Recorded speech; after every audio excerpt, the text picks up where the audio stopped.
2 seconds and it will be live. Okay. Yeah.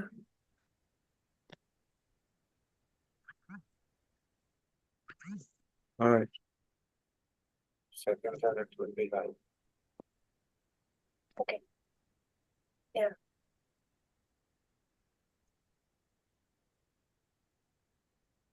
All right. Seconds and it will be live. Who is it? Amandeep Kaur, please mute yourself.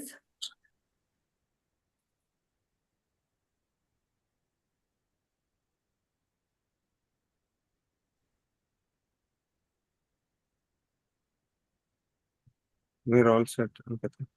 Okay. Thank you. Thank you, sir. All right. Ladies and gentlemen, on behalf of Naad Pargaas, I extend a warm and heartfelt welcome to everyone joining us for this online Makrand reading event. It's an absolute pleasure to have viewers from India and USA, especially the students or the scholars who have taken time to be with us here today. Through this latest edition of Makrant, we reaffirm our mission to create a space where ideas, cultures, and experiences come together. At its heart, Makrant is about rekindling a sense of wonder. I'm referring to the editorial section of the newsletter. So it's about rekindling a sense of wonder and effort to connect with life's deeper rhythms and deeper meanings.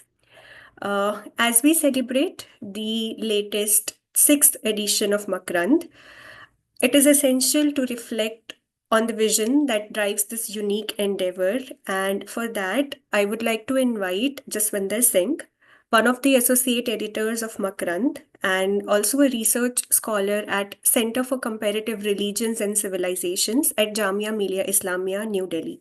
Over to you, Jaswinder. Yeah, am I audible? Yes, you are. Yeah, Please go okay. ahead. So, first of all, I would like to extend my gratitude to all the readers who have accepted our invitation and for this sixth event and have taken out their precious time to join us. And we are really thankful to everyone. And the idea of Makrand as a unique form, which could be similar to a newspaper that we read every morning, but it is not a paper to read for news, but broadly speaking, we endeavor to create a platform where ideas, culture, and experiences can converge transparently. So fostering the new ways of experiencing the world that we all inhabit, share. So central to our approach is the effort to accentuate the role of sensuous realization of different cultures that we call rasa, or the literal meaning of makrand, as you see, is the rasa, ambrosia, or nectar. And just like as a flower has a center and different petals, different shapes of petals, but they are uh, central to one essence, not creating uh, creating a heterogeneous atmosphere, but then with their different shapes, they have the potential to make it a flower. So when we look at a flower, we look at it as a unit. So that's why, with this metaphor, we can understand how different subjects, individuals, ethnicities can come together in the form of rasa, where each individual can flourish in its own peak, which is not to say make homogeneity of one culture. This is not like that. So but it is to celebrate the heterogeneous experiences of each and everyone. And this all come under the rasa. So, even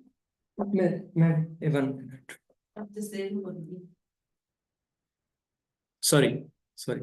In the context of capitalism, if I speak, so everything that is extended to commodification.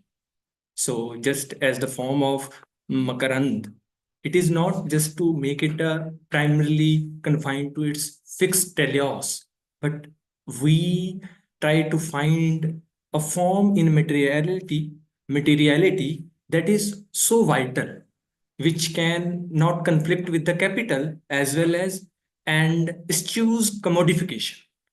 So we are just imagining it and manifesting it like a form, but it is just an endeavor and a beginning. And we are very lucky to have different scholars from different universities who are coming together to celebrate it. And these are just, we have come to the sixth issue of Makrand. And it is just really now it's in a raw form, and I think with time and with new minds, we can get to that. So, with that, I would again thank everyone. And now over to you, Ankita. Thank you. Thank you so much, Jaswinder, for introducing the vision of Makarand to us and also beautifully elucidating the very meaning of the title.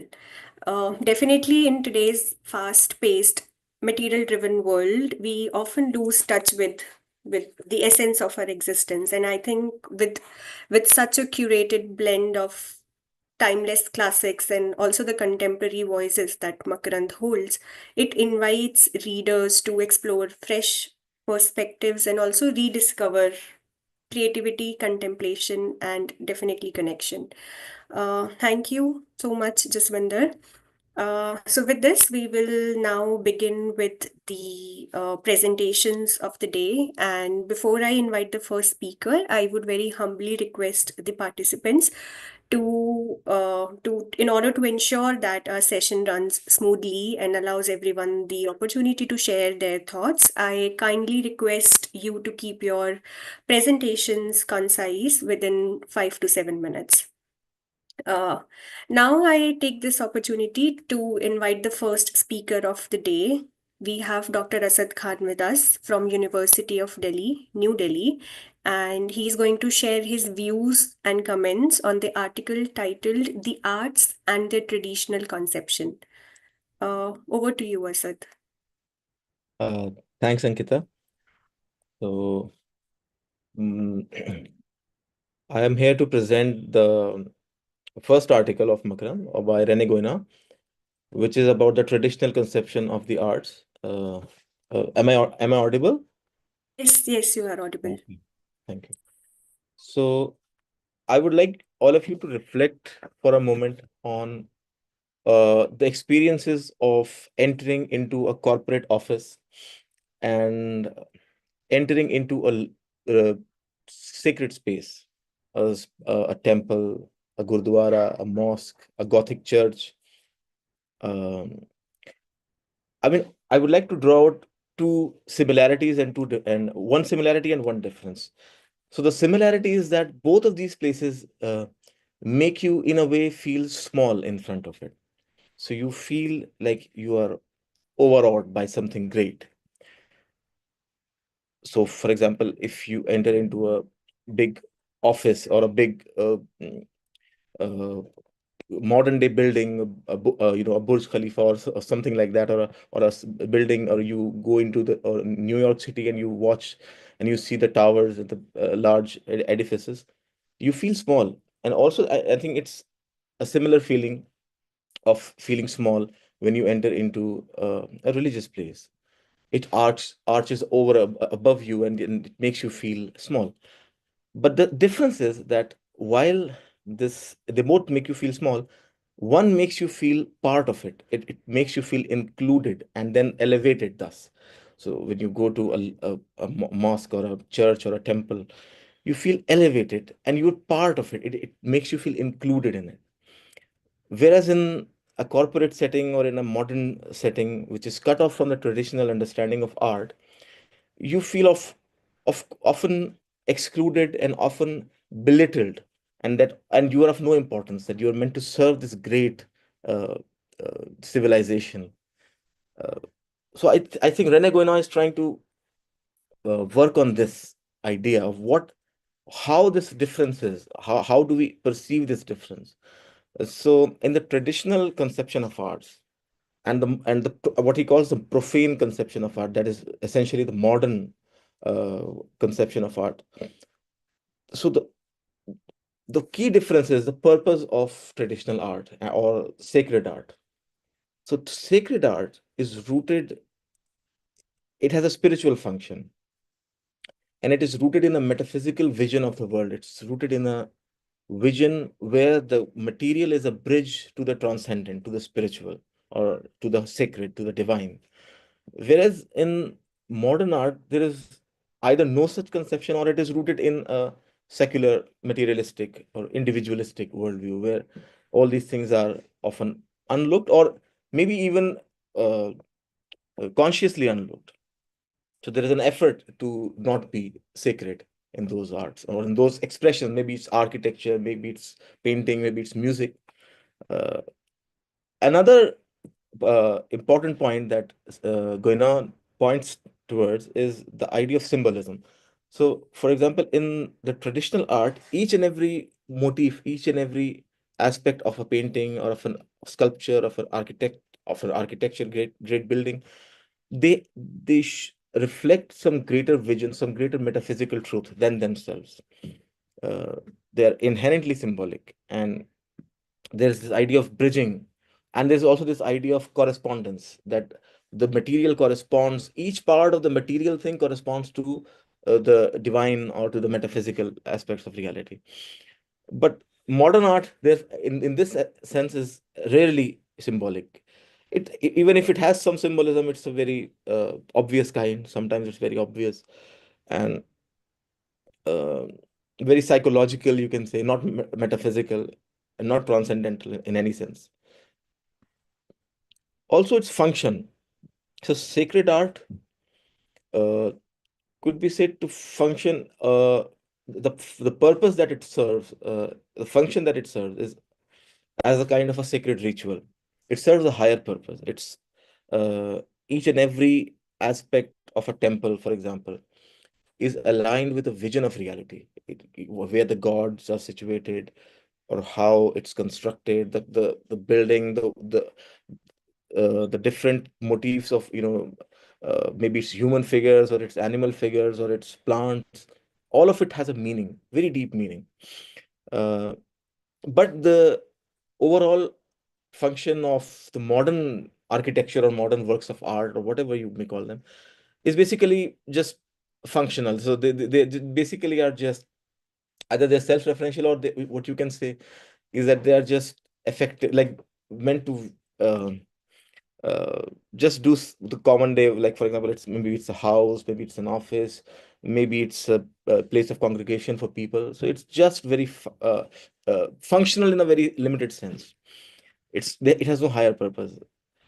Oh, and I think the final and very important point is that if you look at the traditional uh, art forms, for example, we don't know who built those things, and the people who built them, or the people who painted those paintings, who made those songs, who made those hymns, um, they were often, they used to, I mean, there's this sense of impersonality, that this is a part of nature. It's not something that the person has put into effort. There is this, uh, and I think in our culture, it's very strong, the idea of personal genius.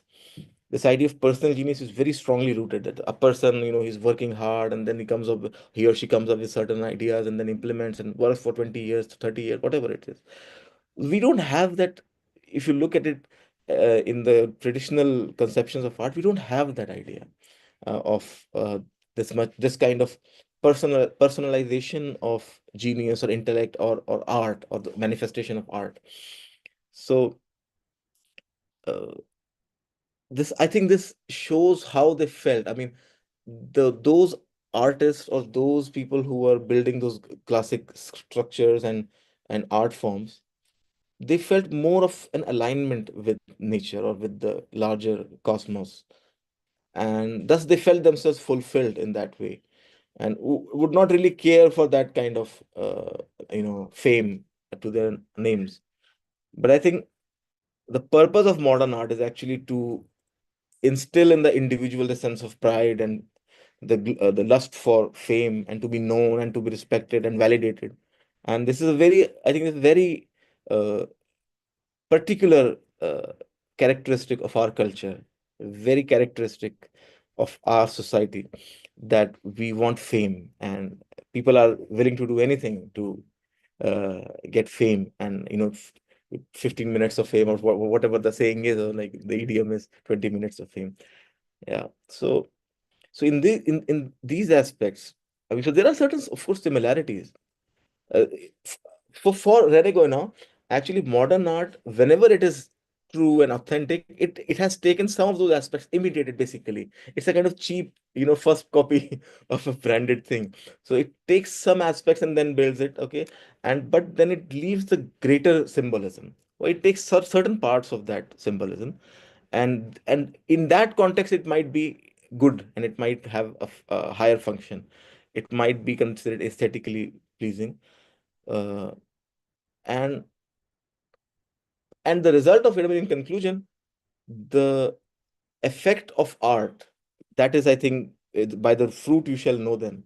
So if we have to look at the effects of modern art, is that we often find this, I mean, this is a very general, of course this is a generalization, and but there is often this perception that much of the modern art forms have this kind of erasure of the person, of the person in a deep metaphysical sense. I mean, there is this glorification of the artist, and the the one who is presented to is actually made to feel like an audience, and which is not the case with these great with the sacred conception of art, uh, the traditional conception of art, which actually elevates us, so that it makes us feel that inclusivity, that we are part of this space or of this painting. And so I think that uh,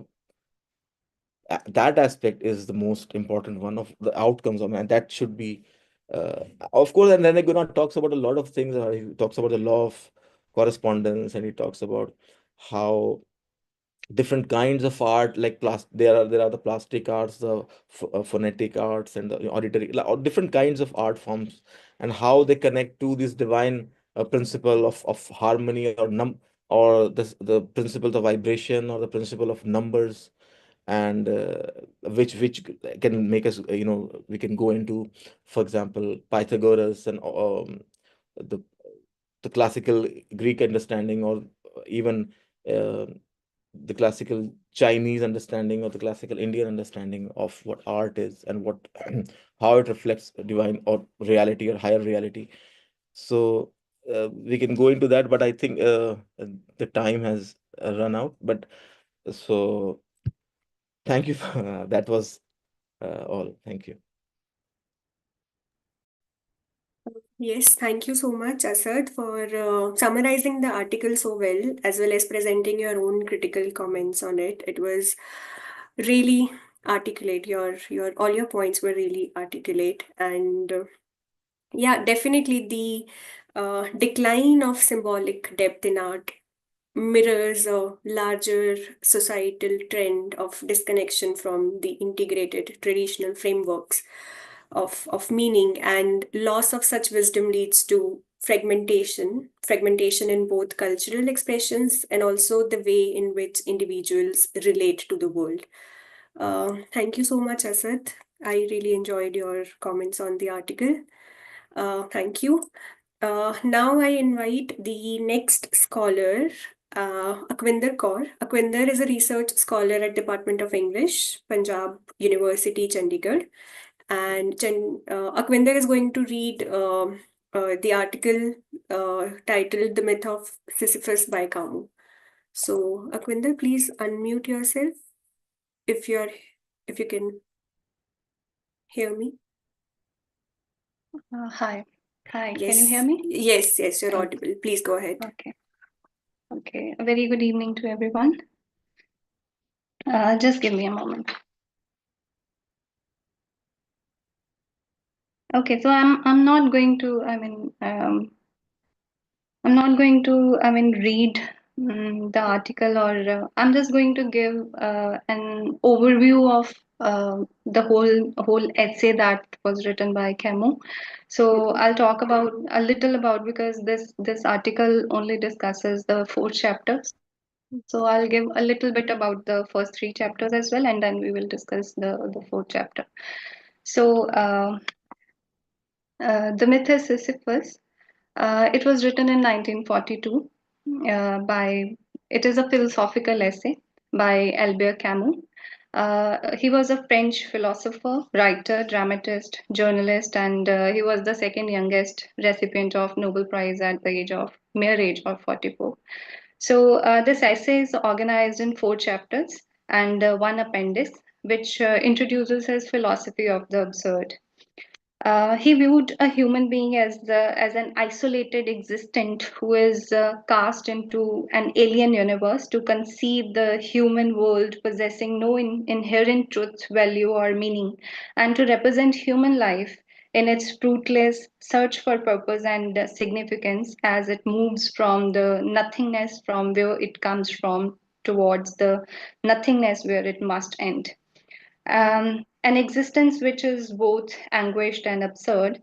In other words, absurdism is a philosophy or a philosophical theory which states that the universe is irrational and meaningless, and search for meaning leads to conflict between, human being and the world or the universe. So this conflict can be between a rational human being and an irrational universe, or between our intention and the outcome. For example, to understand it better, opposite to the common belief that if you the belief of karma, or this karma theory, that if you do good, good will happen to you, and as we have in Punjabi as well, a kahavat ki kar pala ho pala ant pale da pala. So Camus says that it is not true. It doesn't happen like that, because the universe is, it doesn't work according to some logic, or in a logical manner, and it is not governed by some rule, or there is not some god sitting there and who will not let something bad happen to you. Even if you do good, something bad can happen to you, because the universe is illogical, and there is no reason, there is meaninglessness in everything. So that hence it is absurd. So Camus talks about 3 responses to this absurdity. The first one is suicide, and a second one is religious belief in some higher purpose, or maybe God, and the third one is revolt, which he favors. And for example, we build our lives hoping for a better tomorrow, and though we know that tomorrow is going to bring us closer to death, and which is the enemy, and still people live their lives as if they are unaware of the certainty of death. So Camus says that once you strip away this romanticism, world is a foreign and strange and inhuman place. True knowledge is impossible, and rationality and science cannot explain this world. But the moment man acknowledges or recognizes this absurdity and embraces it, he gains freedom, as he is no longer bound by hope for a better future, or eternity, or he can live without a need to pursue life's purpose or to create meaning in it. So he discusses, in the first 3 chapters, he discusses these things. In the very first chapter, he starts the chapter with the question of suicide, that, okay, we know that the world is meaningless and there is no meaning to it. So what should be the solution? Can suicide be a solution? So then he says that we have to reject this thought, because the absurdity is a result of a contradiction between man and the world, and if there is no man, there is no absurdity. So he says that we have to live in this contradiction, and we have to accept this contradiction, and we have to understand the limits of reason, and we have to acknowledge them without any false hope. So then he discusses few philosophers, for example, Kierkegaard and Heidegger and Husserl. So he discusses all these philosophers, that how they fail to be as matlab, absurd writers. So he says that all of them, they commit this philosophical suicide by reaching to some conclusion that contradict with the original absurd position. Either they abandon the reason and turn to God or some higher power, for example, Kierkegaard, or by elevating reason and ultimately arriving at some ubiquitous Platonic forms and an abstract God, for example, Husserl. Then he talks about the absurd man, who says that, okay, these things are rejected. Now, what to do? How to live? I mean, how to live this absurd life? Then he talks about the absurd man, that an absurd man or absurd human being is one who acknowledges the absurdity and meaninglessness of life, yet he lives it to the fullest. I mean, you know the life is meaningless, but yet you live it to the fullest. For example, he gives many examples, but I'm going to give one example from them. He talks about a conqueror, that he chooses action over contemplation, and even though he is aware that of the fact that nothing is going to last forever and no victory is final, thus he does what he does, right? And then he talks about the absurd creation, that explanation is not possible in a work of art or in creation. Absurd art, it is restricted to a description of the myriad experiences, and it must refrain from, I mean, alluding to even slightest shadow of hope. There shouldn't be any hope. You shouldn't give any hope to people. He analyzes the works of Fyodor Dostoevsky, and he says that all of his works start from the absurd position, but ultimately he finds a path to hope and faith, and thus he fails as truly absurd creator and falls into the category of this philosophical suicide. Then he comes to the myth of Sisyphus, which is the fourth chapter of his essay, and he talks about Sisyphus, who was the founder and the king of Ephyria or Corinth, which is mentioned in media as well. He says that Sisyphus was very avaricious and very deceitful. He was a tyrant who killed visitors to show off his power and maintain his iron-fisted rule. And this violation of the hospitality rule greatly angered Zeus, because this domain fell in his, I mean, his area of whatever interest or rule.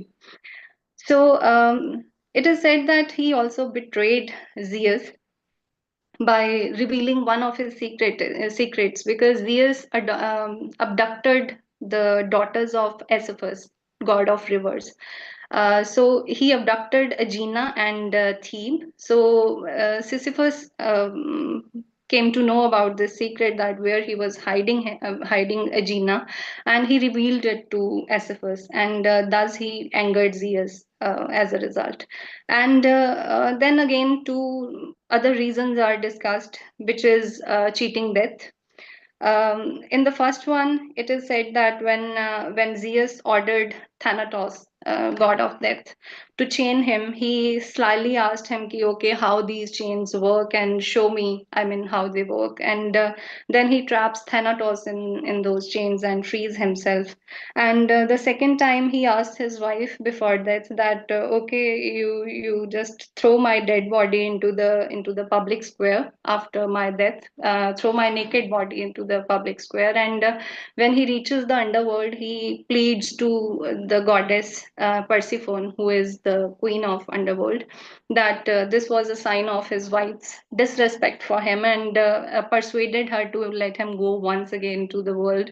And once he was back, he refused to go to the underworld, and then eventually he was dragged to the underworld. So the gods decided that as a punishment of his crimes, because he was very sly, he was very clever, and he thought himself very clever. So as a punishment, Hades, the god of underworld, he made Sisyphus roll a huge boulder up a steep hill in Tartarus, which is a deep abyss to torture the prisoners. So this boulder, Hades casted a spell on this boulder that before reaching the top, it's going to roll over again and it's going to reach the bottom. So this maddening nature of the punishment was reserved for Sisyphus due to his hubristic, because he was very proud of himself, hubristic belief that his cleverness surpassed that of Zeus himself. And I mean, this was the result that he ended up there. But for Camus, Sisyphus is not a tragic hero. For Camus, he's a absurd hero. He considers him absurd hero because he lives his life to the fullest and he hates death, and he condemned, I mean, to the meaningless task, but yet he did not bow to the gods. I mean, he escaped them with his cleverness, or whatever you want to say. So Sisyphus' pointless toil is used as a metaphor for the modern man who lives his life working in, I mean, futile jobs. I mean, we are working the jobs that we can't, I mean, don't want to work. We don't enjoy the jobs that we are working. So it is a metaphor for the common modern man. So Camus says that this meaninglessness becomes tragic when the hero becomes conscious of this wretched condition. Otherwise, it's okay. Though he doesn't have hope, but Camus says that there's no fate that can't be surmounted by scorn. Acknowledging that the truth, I mean, acknowledging the absurdity of it, acknowledging the pointlessness of it, is going to conquer it. So Sisyphus, like the absurd man, continues pushing. I mean, the boulder up the hill, and because of because of his acknowledgement and his acceptance of his fate, he becomes free. And with a nod to the similarly cursed great hero of Greek, you can say, tragedy, Oedipus, um, Camus concludes that he says that all is well. And he says that one must imagine Sisyphus happy because the struggle itself towards the heights, he says that it is enough to fill man's heart. I mean, the struggle is important, the process is important. So there is a meaning in the process, there is a meaning in the struggle, and not the end goal. Thank you.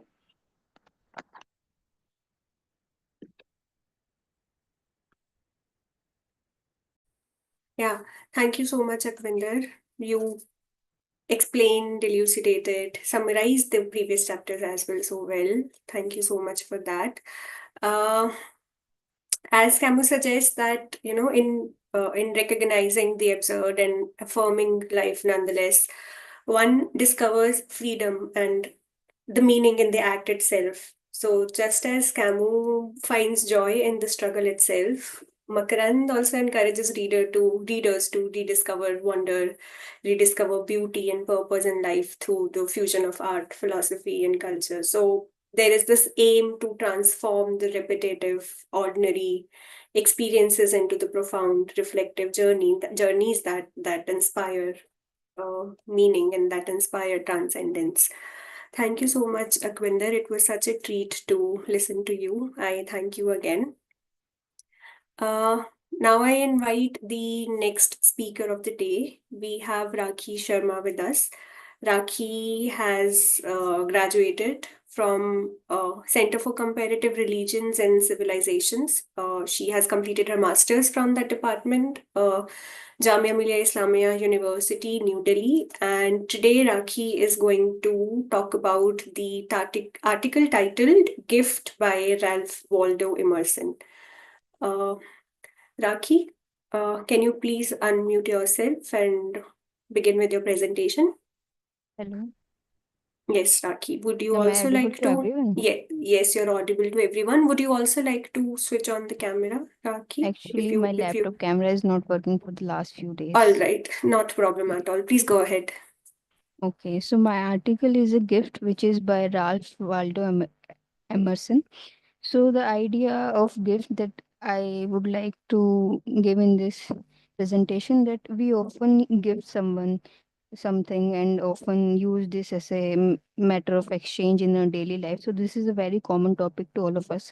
So author first suggested the idea when I would like to divide my article into two halves. One is the perspective of a receiver, and one is the perspective of a giver. So first, I would like to give the perspective of a giver. Then I would like to move to the perspective of a receiver.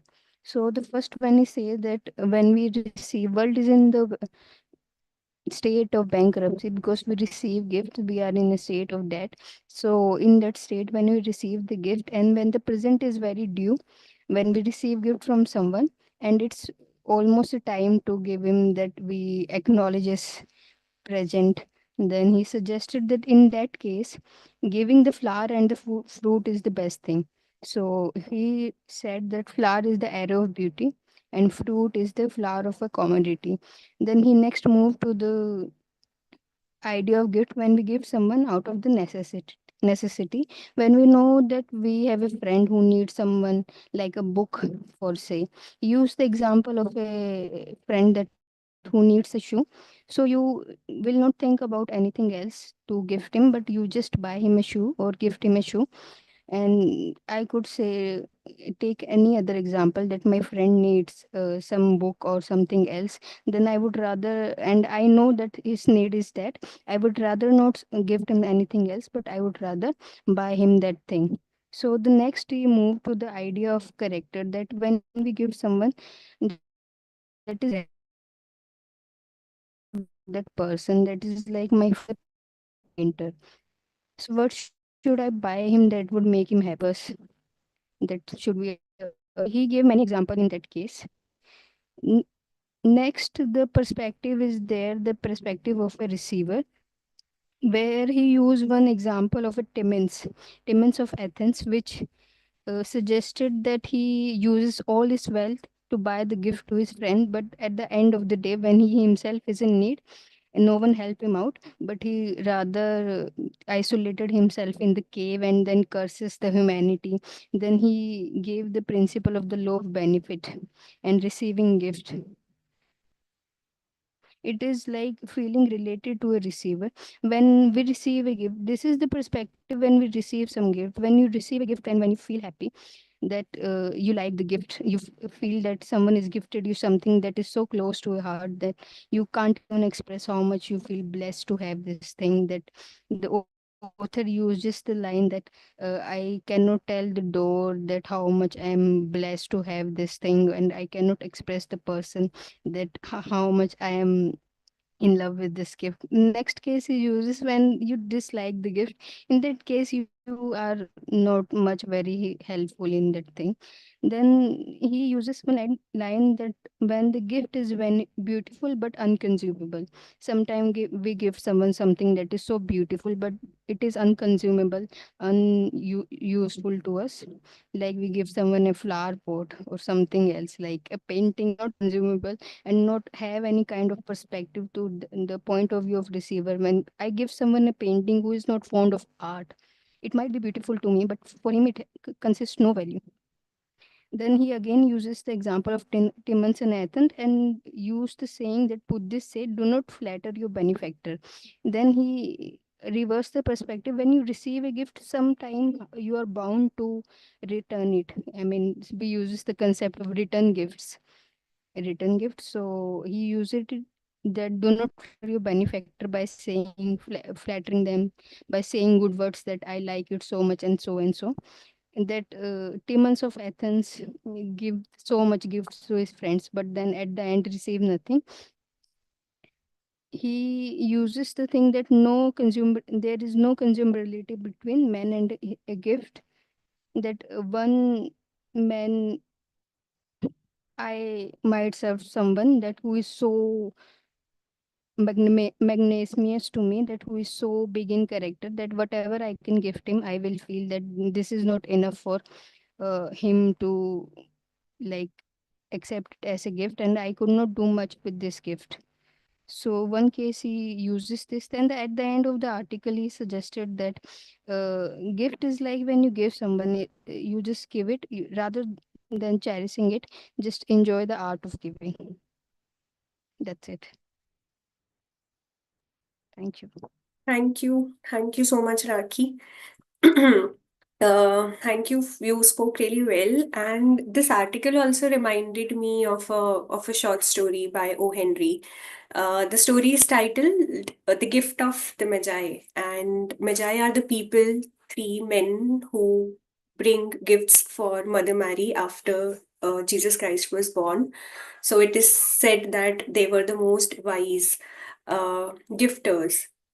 So the story actually goes around this, that in the story surrounds a couple where it's Christmas and both of them want to buy something special for the other person. Wife sells off her long hair because with that money she wants to buy a chain for the wristwatch that the for the watch, pocket watch, that the husband had but didn't have a chain. And the husband sells off that watch to buy a hair clip for the wife that she really admired and wanted it for a long time to adorn her hair, but she couldn't buy it. So at the end of the story, both of them are left with, they're left with practically useless gifts, but it symbolizes the sincerity of their devotion. It embodies the essence of generosity beyond utility. And you spoke so well, Rakhi. Definitely, a gift's value is not in its material worth, but in the sincerity that it embodies, and it also reflects the connection between the giver and the receiver. And when we say generosity, in generosity, we also find a quiet rebellion against the life's transcendental nature. Uh, thank you so much, Raki. With this, I invite the next speaker of the day. Next speaker is Navdeep Singh. Navdeep is pursuing his BA LLB from Shri Guru Granth Sahib World University, Fatehgarh Sahib. Navdeep, yes, please unmute yourself, and I also request you to switch on your camera if you like.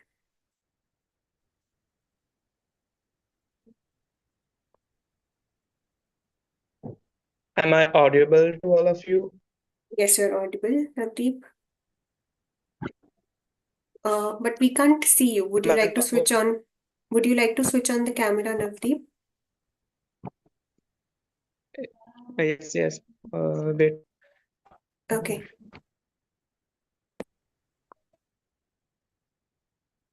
Now, Yes, we can see you. can you see me? Please. Yes. Go ahead, Navdeep. Thank you, Ankita. Okay, thank you. So, I will switch to Punjabi. ਜਿਹੜਾ ਮੇਰਾ ਅੱਜ ਦਾ ਜਿਹੜਾ topic ਹੈ ਉਹ ਹੈ ਦੀ creation ਬਾਈ ਐਡਿਥ Hamilton. ਸੋ ਇਹਦੇ ਵਿੱਚ ਜਿਹੜਾ ਹੈ ਉਹ ਨੋਰਸ ਗ੍ਰੀਕ ਮੈਥੋਲੋਜੀ ਨੂੰ ਜਿਹੜਾ ਉਹ ਜਿਹਦੇ ਤੇ ਗੱਲ ਹੋ ਰਹੀ ਹੈ, ਜਿਹਦੇ ਤੇ ਉਹ ਗੱਲ ਕਰ ਰਹੇ ਨੇ ਇਹ ਆਰਟੀਕਲ ਦੇ ਵਿੱਚ।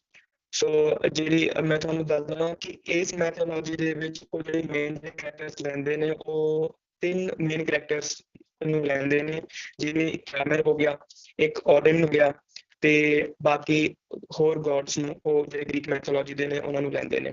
ਸੋ ਇਹਦੇ ਵਿੱਚ ਉਹ ਕਹਿੰਦੇ ਨੇ ਕਿ ਜਿਵੇਂ ਕਿ ਗੱਲ ਹੋ ਰਹੀ ਹੈ ਕਿ ਮੈਥੋਲੋਜੀ ਦੇ ਵਿੱਚ ਕਿਵੇਂ ਕ੍ਰੀਏਟ ਹੋ ਰਿਹਾ ਹੈ, ਕ੍ਰੀਏਸ਼ਨ ਕਿਵੇਂ ਹੋ ਰਹੀ ਹੈ, ਇਸ ਯੂਨੀਵਰਸ ਦੀ ਕ੍ਰੀਏਸ਼ਨ ਕਿਵੇਂ ਹੋ ਰਹੀ ਹੈ, ਮੈਨਕਾਈਂਡ ਦੀ ਕ੍ਰੀਏਸ਼ਨ ਕਿਵੇਂ ਹੋ ਰਹੀ ਹੈ।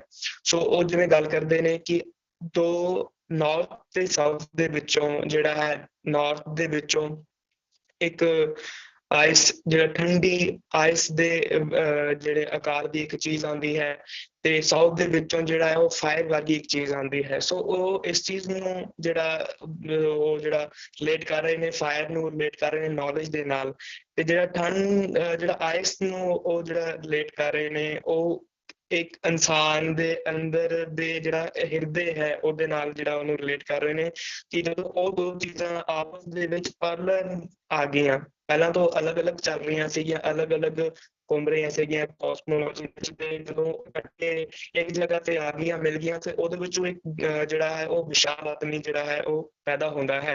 ਜਿਵੇਂ ਕਿ ਮੈਂ ਜਦੋਂ ਇਸ ਆਰਟੀਕਲ ਨੂੰ ਪੜ੍ਹ ਰਿਹਾ ਸੀ, ਸੋ ਇਸ ਆਰਟੀਕਲ ਨੇ ਮੇਰੇ ਮਨ ਦੇ ਵਿੱਚ ਕਾਫੀ ਸਾਰੇ ਸਵਾਲ ਵੀ ਪੈਦਾ ਕਰਤੇ, ਨਾਲ ਦੀ ਨਾਲ ਥੋੜਾ ਮੈਂ ਕੋਰਿਲੇਟ ਕਰ ਰਿਹਾ ਸੀਗਾ, ਜਿਵੇਂ ਇੰਡੀਅਨ ਮੈਥੋਲੋਜੀ ਦੇ ਵਿੱਚ ਦਿੱਤਾ ਗਿਆ ਨੀਲਮਤ ਕੁਰਾਨ ਦੇ ਵਿੱਚ, ਜਿਵੇਂ ਉੱਥੇ ਵੀ ਕਿਸ ਤਰ੍ਹਾਂ ਮੈਨ ਦੀ ਕ੍ਰੀਏਸ਼ਨ ਹੋ ਰਹੀ ਹੈ, ਇਹ ਕਿਸ ਚੀਜ਼ ਤੋਂ ਮੈਨ ਦੀ ਕ੍ਰੀਏਸ਼ਨ ਹੋ ਰਹੀ ਹੈ, ਇਹ ਕਿਸੇ ਇਹੋ ਜਿਹੀਆਂ ਚੀਜ਼ਾਂ ਦੀ ਮਿਲਾਪ ਨਾਲ ਜਿਹੜੀ ਕ੍ਰੀਏਸ਼ਨ ਨੀਲਮਤ ਕੁਰਾਨ ਦੇ ਵਿੱਚ ਵੀ ਦੱਸੀ ਗਈ ਹੈ।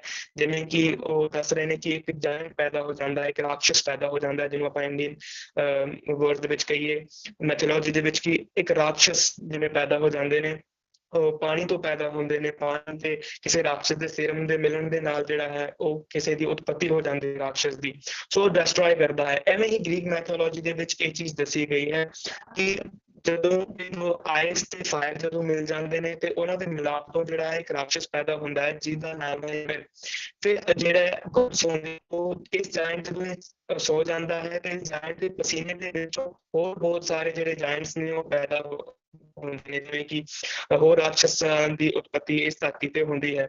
ਤੇ ਇਸ ਚੀਜ਼ ਨੂੰ ਦੇਖਦੇ ਹੋਏ ਜਿਹੜੇ ਸਾਡੇ ਗੋਡਸ ਨੇ ਗ੍ਰੀਕ ਮੈਥੋਲੋਜੀ ਦੇ ਵਿੱਚ, ਉਹ ਬੜੇ ਪਰੇਸ਼ਾਨ ਹੋ ਜਾਂਦੇ ਨੇ ਕਿ ਇਹ ਜਿਹੜਾ ਹੈ ਧਰਤੀ ਨੂੰ ਡਿਸਟਰੋਏ ਕਰ ਰਹੇ ਨੇ। ਸੋ ਲੇਕਿਨ ਇੱਥੇ ਹੀ ਜਿਹੜਾ ਇਹ ਆਰਟੀਕਲ ਦੇ ਵਿੱਚ ਜਾਂ ਗ੍ਰੀਕ ਮੈਥੋਲੋਜੀ ਦੇ ਵਿੱਚ ਇੱਕ ਟਰਨ ਹੁੰਦਾ ਹੈ, ਜਿਹਦੇ ਵਿੱਚ ਉਹ ਦੱਸਦੇ ਨੇ ਕਿ ਇਹਦੀ ਧਰਤੀ ਦੀ ਕ੍ਰੀਏਸ਼ਨ ਹੀ ਨਹੀਂ ਹੋਈ ਹੁੰਦੀ। ਸੋ ਇਹ ਜਿਹੜੇ ਜਾਇੰਟਸ ਹੁੰਦੇ ਨੇ, ਇਹ ਗੋਡਸ ਦੇ ਉੱਪਰ ਹੀ ਜਿਹੜਾ ਹੈ ਉਹ ਹਾਵੀ ਹੋ ਜਾਂਦੇ ਨੇ। ਸੋ ਜਿਹੜੇ ਆਰਡਨ ਨੇ, ਜਿਹੜੇ ਗੋਡ ਦੇ ਸਨ ਹੁੰਦੇ ਨੇ, ਉਹ ਜਿਹੜੇ ਆਰਡਨ ਤੇ ਉਹਦੇ ਦੋ ਭਰਾ ਇਸ ਆਰਟੀਕਲ ਦੇ ਵਿੱਚ ਐਵੇਂ ਦੱਸਿਆ ਗਿਆ ਹੈ, ਉਹ ਜਿਹੜੇ ਨੇ ਉਸ ਜਾਇੰਟ ਦਾ ਕਤਲ ਕਰ ਦਿੰਦੇ ਨੇ, ਤੇ ਉਸੇ ਜਾਇੰਟ ਦੇ ਵਿੱਚੋਂ ਜਿਹੜਾ ਹੈ ਧਰਤੀ ਦੀ ਕ੍ਰੀਏਸ਼ਨ ਹੁੰਦੀ ਹੈ। ਕਿ ਉਹ ਦੱਸਦੇ ਨੇ ਕਿ ਸਟਰੀਮਸ ਤੇ ਸਮੁੰਦਰ ਜਿਹੜੇ ਨੇ ਉਹ ਉਸੇ ਜਾਇੰਟ ਜਿਹੜਾ ਯਾਮਨ ਹੈ ਉਹਦੇ ਬਲੱਡ ਦੇ ਵਿੱਚੋਂ ਆਉਂਦਾ ਹੈ, ਤੇ ਅਰਥ ਜਿਹੜਾ ਹੈ ਉਹਦੀ ਬੋਡੀ ਦੇ ਵਿੱਚੋਂ ਆਉਂਦਾ ਹੈ। ਹੈਵਨਸ ਜਿਹੜੀ ਜੰਨਤ ਹੈ, ਜੰਨਤ ਦਾ ਕਨਸੈਪਟ ਵੀ ਇੱਥੇ ਦਿੱਤਾ ਗਿਆ ਹੈ, ਤੇ ਉਹਦੇ ਸਕਲ ਦੇ ਵਿੱਚੋਂ ਆਉਂਦਾ ਹੈ। ਸੋ ਜੇਕਰ ਆਪਾਂ ਜੇ ਅੱਗੇ ਆਪਾਂ ਆਰਟੀਕਲ ਦੀ ਗੱਲ ਕਰੀਏ, ਤੇ ਫਿਰ ਉਹ ਦੱਸਦੇ ਨੇ ਕਿਵੇਂ ਇਸ ਜਿਹੜਾ ਯਾਮਨ ਵਿੱਚੋਂ ਹੀ ਸਾਰਾ ਕੁਝ ਉਤਪਤ ਹੋ ਰਿਹਾ ਹੈ, ਉਤਪਤੀ ਹੋ ਰਹੀ ਹੈ, ਜਿਵੇਂ ਇਨਸਾਨ ਵੀ ਉਹਦੇ ਤੋਂ ਆ ਰਹੇ ਨੇ। ਫਿਰ ਉਹ ਅੱਗੇ ਗੱਲ ਕਰਦੇ ਨੇ ਫਿਰ ਇਨਸਾਨ ਹੈ ਉਹ ਕਿਵੇਂ ਆ ਰਿਹਾ, ਜਦੋਂ ਧਰਤੀ ਬਣ ਗਈ, ਇੱਥੇ ਬਨਸਪਤੀ ਹੋ ਗਈ, ਉਹ ਵੀ ਯਾਮਨ ਜਿਹੜਾ ਰਾਖਸ਼ ਸੀਗਾ ਉਹਦੀ ਬੋਡੀ ਤੋਂ। ਤੇ ਫਿਰ ਉਹ ਤੋਂ ਬਾਅਦ ਦੱਸਦੇ ਨੇ ਕਿ ਹੋ ਐਸ਼ ਤੇ ਜਿਹੜਾ ਰਾਖ ਤੇ ਪਾਣੀ ਤੇ ਗੱਲ ਲੱਕੜ ਦਾ ਜਿਹੜਾ ਹੁੰਦਾ ਹੈ, ਉਹਦੇ ਵਿੱਚੋਂ ਜਿਹੜਾ ਹੈ ਮੈਨ ਤੇ ਵੂਮਨ ਦੀ ਜਿਹੜੀ ਹੈ ਉਹ ਉਤਪਤੀ ਹੁੰਦੀ ਹੈ, ਉਹ ਆਮਦ ਹੁੰਦੀ ਹੈ ਇਸ ਧਰਤੀ ਤੇ ਉਹਦੇ ਤੋਂ ਬਾਅਦ ਜਿਹੜਾ ਹੈ ਫਿਰ ਕ੍ਰੀਏਸ਼ਨ ਸਟਾਰਟ ਹੋ ਜਾਂਦੀ ਹੈ ਉਸ ਹੀ ਮੈਨ ਤੇ ਵੂਮਨ ਤੋਂ। ਜਿਵੇਂ ਕਿ ਆਪਾਂ ਅਗਰ ਇਸਲਾਮ ਜਾਂ ਯਹੂਦੀ ਜਾਂ ਕ੍ਰਿਸਚਨ ਦੇ ਵਿੱਚ ਗੱਲ ਕਰੀਏ, ਆਦਮ ਤੇ ਈਵ ਦੀ ਗੱਲ ਕਰੀਏ, ਸੋ ਉੱਥੇ ਵੀ ਇਹ ਚੀਜ਼ ਚੱਲਦਾ ਹੈ ਕਿ ਉਹਨਾਂ ਤੋਂ ਹੀ ਜਿਹੜਾ ਹੈ ਉਹ ਫਿਰ ਜਿਹੜੀ ਹੈ ਹਿਊਮਨਸ ਦੀ ਜਿਹੜੀ ਵਜ੍ਹਾ ਨਾਲ ਰਹੇ ਨੇ। ਸੋ ਐਵੇਂ ਹੀ ਆਪਾਂ ਗੱਲ ਕਰੀ ਇੰਡੀਅਨ ਮੈਥੋਲੋਜੀ ਦੇ ਵਿੱਚ, ਇੰਡੀਅਨ ਮੈਥੋਲੋਜੀ ਦੇ ਵਿੱਚ ਜਿਹੜਾ ਕੋਰਿਲੇਟ ਕਰ ਰਿਹਾ ਸੀਗਾ ਚੀਜ਼ ਨੂੰ, ਉਹ ਇਹ ਸੀਗਾ ਕਿ ਇੱਕ ਤੇ ਜਿਹੜਾ ਰਾਖਸ਼ ਦਾ ਜਨਮ ਹੋ ਗਿਆ, ਫਿਰ ਜਿਹੜੇ ਨੇ ਉਹ ਦੇਵਤੇ ਜਿਹੜੇ ਸਾਡੇ ਇੰਡੀਅਨ ਮੈਥੋਲੋਜੀ ਦੇ ਵਿੱਚ ਜਿਹੜੇ ਦੇਵਤੇ ਨੇ ਉਹ ਪਰੇਸ਼ਾਨ ਹੋ ਜਾਂਦੇ ਨੇ ਕਿ ਇਹਨਾਂ ਰਾਖਸ਼ ਜਿਹੜੇ ਡਿਸਟਰਕਸ਼ਨ ਹੋ ਰਹੀ ਹੈ ਮੈਂ ਪਿੱਛੇ ਛੁਡਾਇਆ ਜਾ ਸਕੇ। ਫਿਰ ਉਹ ਨਵੇਂ ਚੀਜ਼ਾਂ ਜਿਵੇਂ ਆਪਾਂ ਅਪਡੇਟ ਕਰਦੇ ਨੇ ਚੀਜ਼ਾਂ ਨੂੰ, ਕਿ ਨਵੇਂ ਤੋਂ ਨਵੀਆਂ ਜਿਹੜੀਆਂ ਚੀਜ਼ਾਂ ਨੇ ਉਹ ਅਪਡੇਟ ਕਰਕੇ ਫਿਰ ਇਸ ਧਰਤੀ ਜਿੱਥੇ ਲੂਪ ਹੋਲਸ ਹੁੰਦੇ ਨੇ ਉੱਥੇ ਕਵਰ ਕਰਦੇ ਨੇ। ਇਸ ਤਰ੍ਹਾਂ ਦੀਆਂ ਚੀਜ਼ਾਂ ਇੱਥੇ ਵੀ ਹੋ ਰਹੀਆਂ ਨੇ। ਔਰ ਜਿਹੜਾ ਇੱਥੇ ਜਿਹੜਾ ਲੂਪ ਦੱਸਿਆ ਹੈ ਉਹ ਇਹ ਹੈ ਸੀ, ਇਹ ਦੱਸਿਆ ਹੋਇਆ ਹੈ ਕਿ ਜਿਵੇਂ ਗੋਡਸ ਕਦੇ ਮਰਦੇ ਨਹੀਂ ਹੁੰਦੇ, ਗੋਡ ਕਦੇ ਮਰਦਾ ਨਹੀਂ ਹੁੰਦਾ, ਜਿਵੇਂ ਦੇਵਤੇ ਕਦੇ ਉਹਨਾਂ ਦੀ ਡੈਥ ਨਹੀਂ ਹੁੰਦੀ, ਐਵੇਂ ਹੀ ਇਨਸਾਨ ਦੇ ਵਿੱਚ ਵੀ ਜਿਹੜਾ ਕ੍ਰੀਏਸ਼ਨ ਸੀਗਾ ਐਸ਼ ਦੇ ਵਿੱਚੋਂ, ਉਹਦੀ ਵੀ ਕਦੇ ਡੈਥ ਨਹੀਂ ਸੀ ਗ੍ਰੀਕ ਮੈਥੋਲੋਜੀ ਦੇ ਵਿੱਚ। ਪਰ ਇੱਥੇ ਇੱਕ ਇਨਸਾਨ ਸੀ ਕਿ ਵੱਧ ਰਹੇ ਨੇ, ਪਰ ਇਹਨਾਂ ਦੀ ਡੈਥ ਦਾ, ਇਹਨਾਂ ਖਤਮ ਹੋਣ ਦਾ ਜਾਂ ਇੱਕ ਗੋਡ ਆਪਣੇ ਤੇ ਹੀ ਕਿਤੇ ਮੈਥੋਲੋਜੀ ਦੇ ਜਿਹੜੇ ਦੇਵਤੇ ਨੇ ਉਹ ਦਿਖਾਏ ਜਾਂਦੇ ਨੇ, ਕਿਤੇ ਨਾ ਕਿਤੇ ਸਾਡੇ ਤੇ ਨਾ ਹੋ ਜਾਣ। ਸੋ ਉਹਨੇ ਜਿਹੜਾ ਹੈ ਇਹਨਾਂ ਤੋਂ ਜਿਹੜਾ ਹੈ ਉਹ ਚੀਜ਼ ਤੋਂ ਹਟਾਤੀ ਤੇ ਜਿਹੜਾ ਇਨਸਾਨਾਂ ਨੂੰ ਉਹ ਉਹਨਾਂ ਦੇ ਇੱਥੇ ਕੀਤਾ। ਸੋ ਅੱਗੇ ਉਹਨਾਂ ਨੇ ਪੇਂਟਿੰਗ ਵੀ ਦਿੱਤੀ ਇਸ਼ਾਰੇ ਨੇ, ਜਿਵੇਂ ਕਿ ਉਹਦੇ ਵਿੱਚ ਉਹਨਾਂ ਨੇ ਦੱਸਿਆ ਹੋਇਆ the past and the present, ਜਿਵੇਂ ਤਿੰਨ ਚੀਜ਼ਾਂ ਆਪਾਂ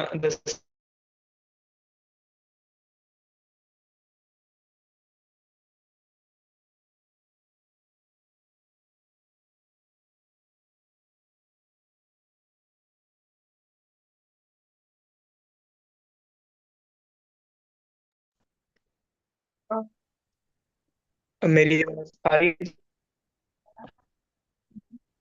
Yes, Navdeep. ਜੀ ਸੋ ਜਿਵੇਂ ਮੈਂ ਹੁਣ ਕਨਕਲੂਜਨ ਵੱਲ ਜਾਵਾਂ ਤੇ ਜਿਵੇਂ ਉਹ ਅੱਗੇ ਜਾ ਕੇ ਦੱਸਦੇ ਨੇ ਕਿ ਆਦਮੀ ਦੀ ਜਿਹੜੀ ਹੈ ਉਹ ਡੈਥ ਹੋ ਰਹੀ ਹੈ ਇਹਦੇ ਤੇ ਇਹਨਾਂ ਨੇ ਇਹ ਅਮਰੀਕਨ ਰਾਈਟਰ ਨੇ ਜਿਨ੍ਹਾਂ ਨੇ ਟੈਕਨੋਲੋਜੀ ਦੇ ਉੱਪਰ ਜਿਹੜਾ ਹੈ ਕੰਮ ਕੀਤਾ ਹੋਇਆ ਹੈ ਸੋ ਜਿਹੜੀ ਹੈ ਸਾਰੀ ਜਿਹੜੀ ਵਰਨਿੰਗਸ ਜਾਂ ਉਹ ਕਿਸਦੇ ਨੇ ਇਹ ਨੇ ਐਲਡਰ ਜਿਹੜੀ ਕਿ ਗ੍ਰੀਕ ਮੈਥੋਲੋਜੀ ਦੇ ਵਿੱਚ ਗ੍ਰੇਟ ਗ੍ਰੈਂਡਮਦਰ ਦੱਸੀ ਗਈ ਹੈ ਕਿ ਜਿਹਨੂੰ ਆਪਾਂ ਆਪਣੀ ਕਹਾਣੀਆਂ 'ਚ ਕਹਿ ਦਈਏ ਕਿ ਬੁੱਢੀ ਅੰਮਾ ਜੀ ਕਰਕੇ ਦਰਸਾਈ ਗਈ ਹੈ ਸੋ ਉਸ ਦੇ ਇਹ ਵਰਡਸ ਨੇ ਜਿਹਦੇ ਵਿੱਚ ਉਹ ਪਹਿਲਾਂ ਸ਼ੁਰੂਆਤੀ ਤੌਰ ਤੇ ਹੀ ਕਹਿੰਦੀ ਹੈ ਕਿ ਜਦੋਂ ਇੱਥੇ ਕੁਝ ਵੀ ਨਹੀਂ ਸੀ ਜਿਵੇਂ ਆਪਾਂ ਕਹਿੰਦੇ ਹਾਂ ਅਰਬਤ ਨਰਬਤ ਧੁੰਦੂਕਾਰਾ ਬਾਣੀ ਦੇ ਵਿੱਚ ਲਿਖਿਆ ਹੋਇਆ ਐਵੇਂ ਉਹ ਵੀ ਕਹਿ ਰਹੀ ਹੈ ਕਿ ਇੱਥੇ ਕੁਝ ਵੀ ਨਹੀਂ ਸੀ ਨਾ ਸੂਰਜ ਚਮਕ ਰਿਹਾ ਸੀ ਨਾ ਉਹ ਆਪਣੀ ਜਗ੍ਹਾ ਤੇ ਸੀ ਜਿਵੇਂ ਇਸਲਾਮਿਕ ਮੈਥੋਲੋਜੀ ਦੇ ਵਿੱਚ ਕ੍ਰੀਏਸ਼ਨ ਦੇ ਵਿੱਚ ਜਿਹੜਾ ਉਹਨਾਂ ਦਾ ਕ੍ਰੀਏਸ਼ਨ ਦਾ ਮਿਥ ਹੈ ਉਹਦੇ ਵਿੱਚ ਵੀ ਇਹ ਦੱਸਿਆ ਗਿਆ ਹੈ ਕਿ ਇੱਥੇ ਜਿਹੜੇ ਸਟਾਰਸ ਨੇ ਉਹ ਮਤਲਬ ਜਿਵੇਂ ਆਪਾਂ ਕਹਿ ਦਈਏ ਕਿ ਉਹ ਕਿਸੇ ਇੱਕ ਦੇ ਵਿੱਚ ਨਹੀਂ ਸੀ ਕਿਸੇ ਬਜਟ ਨਹੀਂ ਸੀ ਹੋਏ ਫਿਰ ਕਹਿੰਦੇ ਨੇ ਕਿ ਹੁਕਮ ਹੋਇਆ ਇਸਲਾਮਿਕ ਮੈਥੋਲੋਜੀ ਦੀ ਗੱਲ ਕਰ ਰਹੇ ਹਾਂ ਕਿ ਜਦੋਂ ਉਹ ਕਹਿੰਦੇ ਕਿ ਹੁਕਮ ਹੋਇਆ ਤੇ ਫਿਰ ਇਹ ਸਾਰੀ ਜਗ੍ਹਾ ਤੋਂ ਕਹਿੰਦੇ ਕਿ ਆਪਾਂ ਜਿਹਨੂੰ ਮੈਂ ਸ਼ਾਇਦ ਮੇਰੇ ਖਿਆਲ ਸੇ ਆਪਾਂ ਮੰਨ ਕੇ ਚਲੀਏ ਬੁੱਢੀ ਅੰਮਾ ਜਿਹਾ ਕਰਕੇ ਗ੍ਰੀਕ ਮੈਥੋਲੋਜੀ ਦੇ ਵਿੱਚ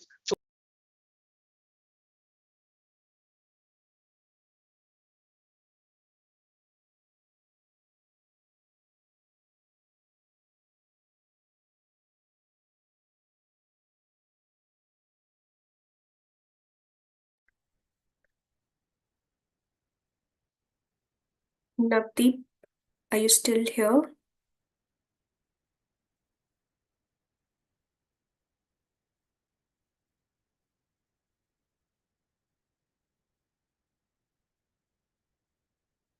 Navdeep, you are on the call still, but we can't hear you now.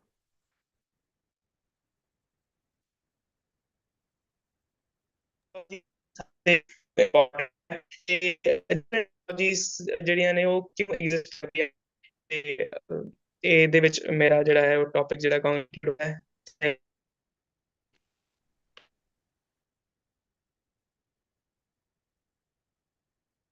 Okay, thank you, Navdeep. I wish there was better network, but thank you so much for explaining so well the cyclic nature of existence, where creation arises from destruction, and this balance of endings and beginnings. This balance mirrors the humanity's resilience in the face of mortality. Thank you so much, Navdeep, for joining us today. The next speaker that we have is Jaspreet Singh. Jaspreet is from Guru Nanak Dev University, Amritsar. He is a scholar at Department of Economics. And Jaspreet is going to talk about the article titled The Irony of Technology. Jaspreet, can you unmute Yeah, yourself? hello. Hello, Yes, am I Jaspreet, audible? you're audible. Hanji, you're audible. Would you also like to switch on your camera, Jaspreet? No, I won't have my turban on Okay, my head. okay. Not a problem. Please go ahead. Good evening. In today Mukrand reading event, my topic is on the irony of technology. In this, we'll learn about the two hypotheses given by Jean Baudrillard, in which one had, he says, extermination of all the word illusion by technology and the virtual, and the second hypothesis of Jean Baudrillard is ironic destiny of all science and all knowledge, in which the world illusion of world would survive. So the first hypothesis say the extermination of world illusion, and the second hypothesis say the illusion of the world would survive. So in this article, we will talk about the both of the hypotheses. How the technology exterminating all our illusion. Jean says now we are in a position where we're ignoring our illusions or ideas, exterminating them. He thinks technology is behind it. Uh, He says, we who think winning over the world with the crafty inventions and so on, but actually those objects are winning over us. By those objects, we are losing ourselves, breaking and exterminating all our illusions. We are not in a position where we can set what is actually happening. Jean says we are just laboring under the illusion that technology is an extension to man and his power. We labor under the subjective illusion of technology. But this principle, thwarted by a very unbridled virtuality, outrunning the laws of physics and metaphysics, it's like it is a logic of the system which carrying it beyond itself. We believe, Jean says, we believe we rule all the instruments, but in fact, the world use machinery to impose itself. We are merely the operators. And he further says it is the same in media sphere. There we think it is a uh, authorities, political authorities which use it to manipulate or mystify the masses. But in opposite, it is the masses who modify the exercise of power. Both use media for their own kinds of showing their power, both fooling themselves. But this is still the end of media reason or the political reason. Everything will be done or said is ironically undecidable. And he says it is same in science too. Yeah. Further, he took Heidegger and Alexander Kuza's vision of technology. There he spoke of that technology is a way of revealing the world rather than a means to an end or human activity. They believe that it is the highest danger because it risks limiting our view of the world to technological thinking. Heidegger also believes that the modern technology challenges nature by demanding that it supply energy that can be extracted and stored. And I further believe that the remedy to the dangers of technology is Glassenheit, Eka releasement. Jen also says the illusion of the world has been lost, then the irony of the world has passed into things. Technology has taken all the illusion, and in return for the loss of illusion, emergence of irony come. It's like it is universal form of disillusionment, but also the solution to the radical illusion of technology. He further talks about the mystery and how it beneath the universal unoriginality. He he takes the example like how Japanese sense the presence of divinity in every industrial object, but for us, presence has been reduced to a tiny ironic glimmer. He says it is like irony in a spiritual form. Behind lurks the evil genius of technology. And the evil genius of technology sees to itself that the mystery of the world remains unfolded or well guarded. Like he further took the example of Kennedy, uh, like Kennedy says of animals that behind each of them there is a hidden someone thumbing his nose at us. Thumbing his nose at us. He believes irony as the only spiritual form in the modern world, but alone the guardian of the mystery. For now, irony is no longer a function of the subject, but an objective function, that of the object world surrounds us, which you can relate with the absence of the subject. The critical function of the subject gave a way to ironic function. When critiques pass through the medium, by the very existence perform ironic function. It further says we don't need critical consciousness to hold up one mirror as the Surrealists did. They shed ironic light on themselves, discarding the meanings effortlessly. He says it is all visible. There is no need to do that. This visible sequencing itself creates a parodic effect.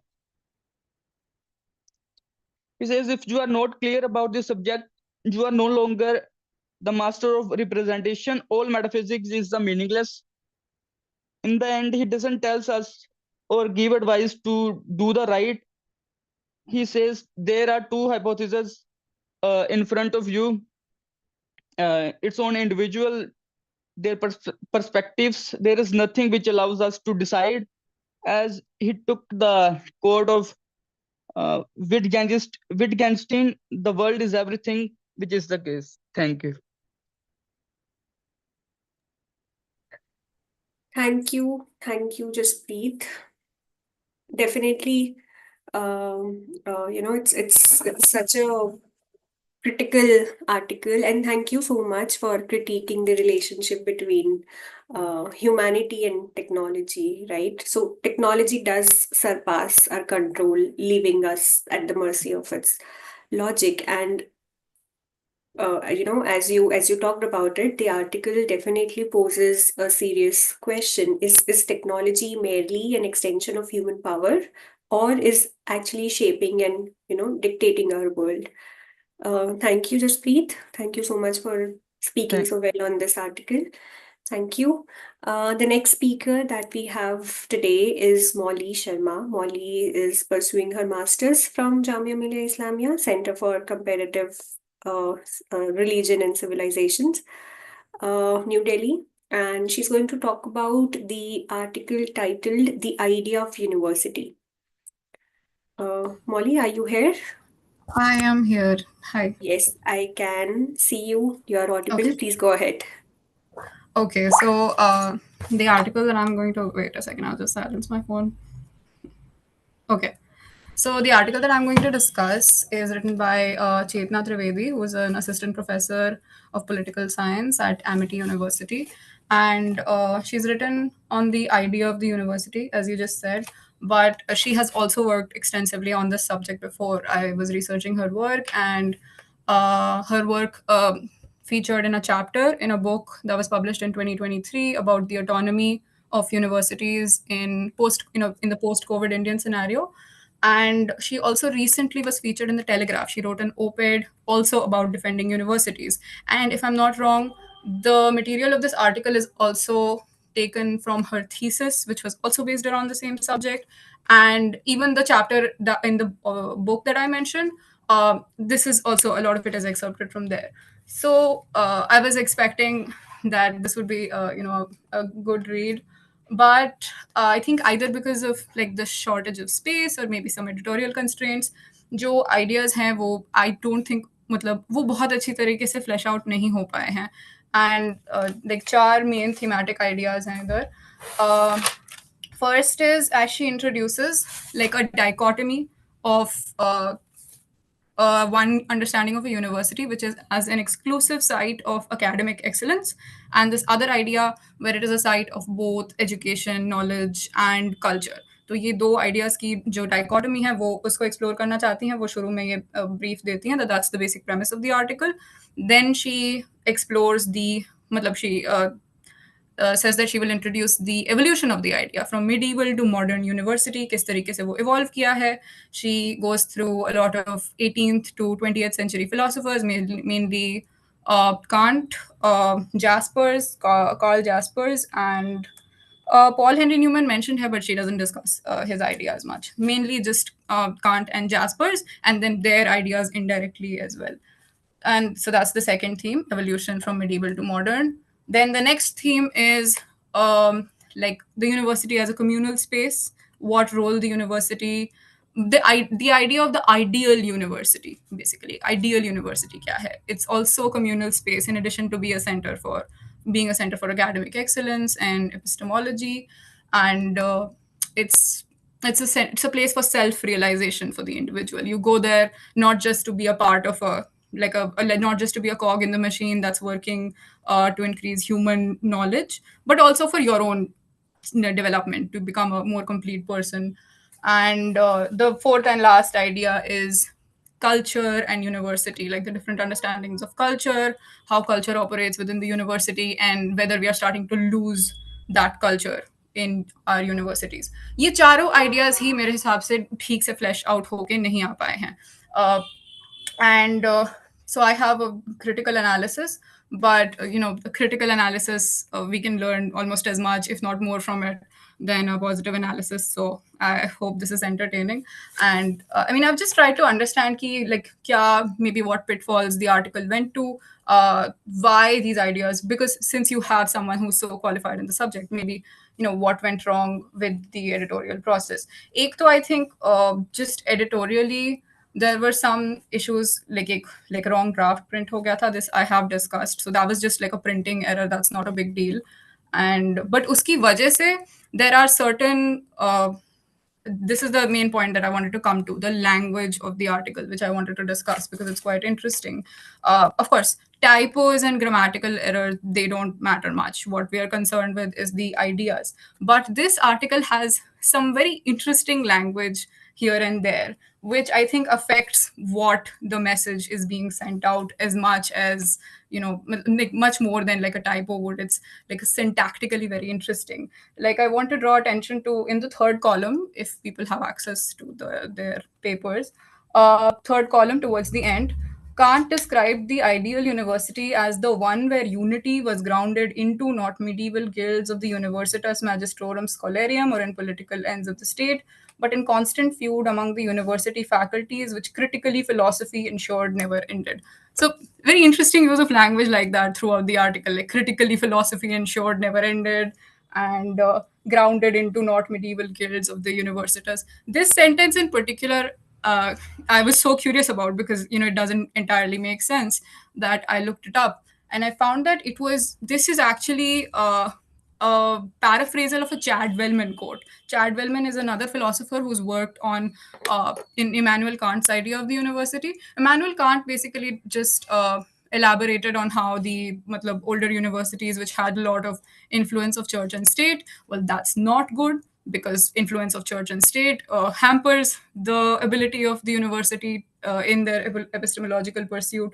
And he also said that the ideal university is one, जो कि यहाँ पे बोला जा रहा है, the ideal university is one where वो कहना ये चाहता था कि वहाँ पे the main driving force of the university is not political motivations, but rather inner competition within the faculties and departments of the university, which obviously will be never ending. That's what the claim is. So the phrasing of this is so verbose and so interesting because it's an adaptation of a Chad Wellman quote in his analysis of Kant's work, where he phrased it somewhat like this. And usko paraphrase karte karte, this grounded in medieval guilds ki jagah wo grounded into ho gaya hai, so that it no longer makes sense. And philosophy ensured it never ended has become critically philosophy ensured never ended, etc., etc. So the attempts of paraphrasal within this, paraphrasing already interesting chunks of text in this article, have led to, they have sort of telephoned into a version of the sentence which can no longer even be understood by the lay reader. So that's what I wanted to talk about the language of the article. Accessibility. I had two other readers also read through the article, one from the field of, both not outside the fields of philosophy or arts, one person from medicine and one person from physics. And both of them found the article very, very difficult to read. And one of them said that उन्होंने छोड़ दिया, थोड़ा सा पढ़ने की कोशिश की, एक दो पैराग्राफ में ही छोड़ दिया because they thought that it was so complex कि शायद they don't have enough knowledge to understand it. And the other one gave up because they didn't find it interesting. Now the thing is that each of these four ideas, the fact influence of church and state in older universities, and the fact that universities को academic freedom मिलना चाहिए, या कि universities as the last paragraph says, they're becoming sites of excellence rather than sites of culture.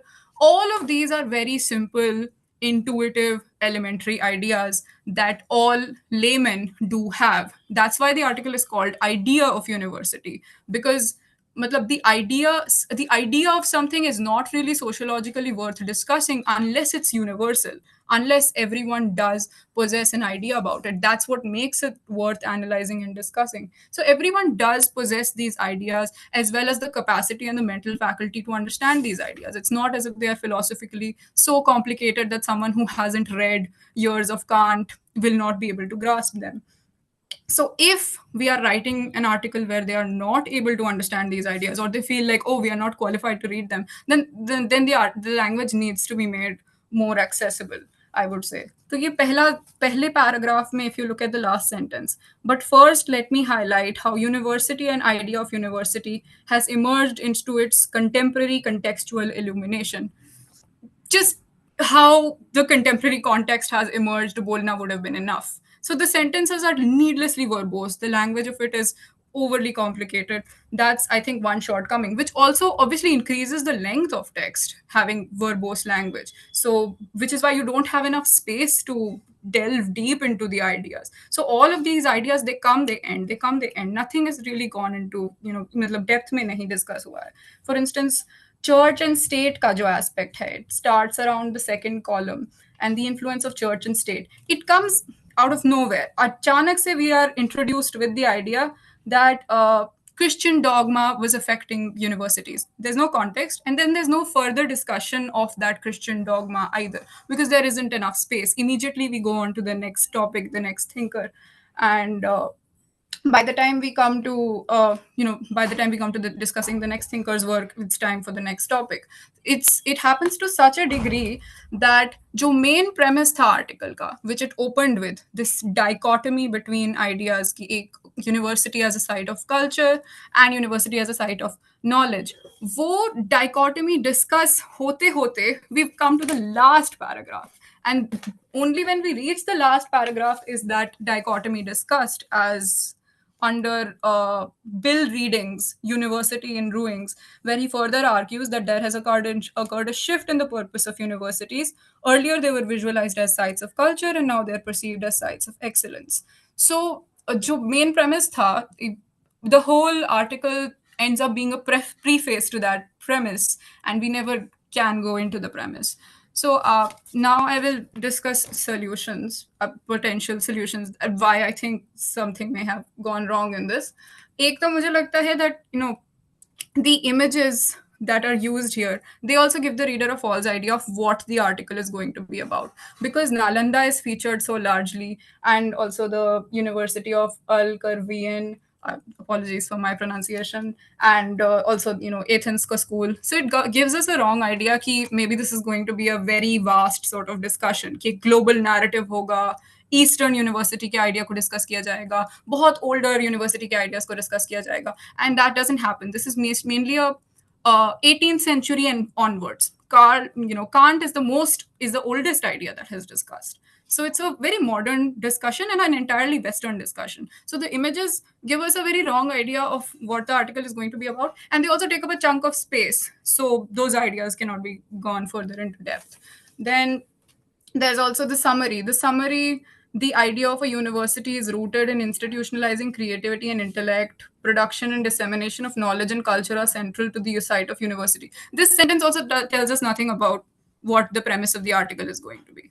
And also the fact that the whole article never really defines what university is, what the idea of university is. It never really defines it never establishes what definitions that we are working with. They are just considered sort of universal academic terms, but academic terms nonetheless. So that also, I think, creates a sense of alienation in the reader. Those are a few solutions that I had. And I also wanted to, one last observation that I thought was interesting is the central premise itself. The fact that there's, a dichotomy between academics and culture. This dichotomy is not a real dichotomy. It's an assumed one. For instance, ये जो like last reference है sites of culture now perceived as sites of excellence, this is taken as evidence of this dichotomy. But excellence does not correspond to directly to academia. Cultural excellence as well is excellence, and also culture in the medieval times did not exclude academia, it included it. So it's never really, I mean, I think what the dichotomy that we see is one of elitism, and that's, I think, an idea that we do need to discuss more, जो Frankfurt School का high culture low culture का idea था. Because while this article discusses three definitions of culture, it never really delves into the high culture low culture divide, which is so integral to the idea of a university, the idea of elitism, the idea of class divide, essential, etc. etc.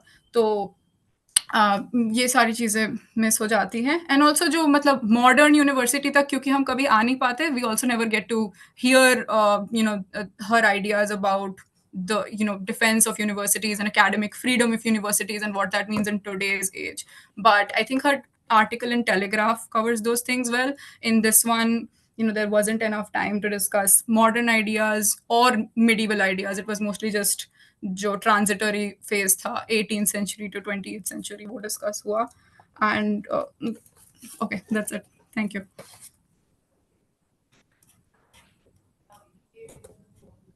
Yeah, thank you, Molly, for sharing your thoughts with us.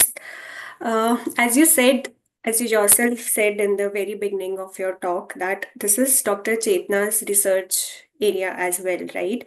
So I'm sure, I mean, she definitely has had some far-fetched ideas in this particular area, and it sometimes does become challenging for the author to encapsulate all their ideas into one single article.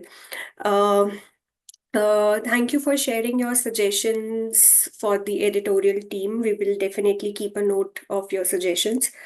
As far as the language is concerned, people do have their unique ways of using language, and it is meant to be an introductory article. So I think we also need to keep in mind the limited scope or limited space that this article provided to Dr. Chetna. And I'm sure, I mean, we can get you email ID of Dr. Chetna. And as you said that it doesn't talk, if you're curious to know or, to talk to her about the modern and the medieval idea as well, I'm sure she would like to, get in touch with you, and you can have a conversation with her or a discussion with her on this topic.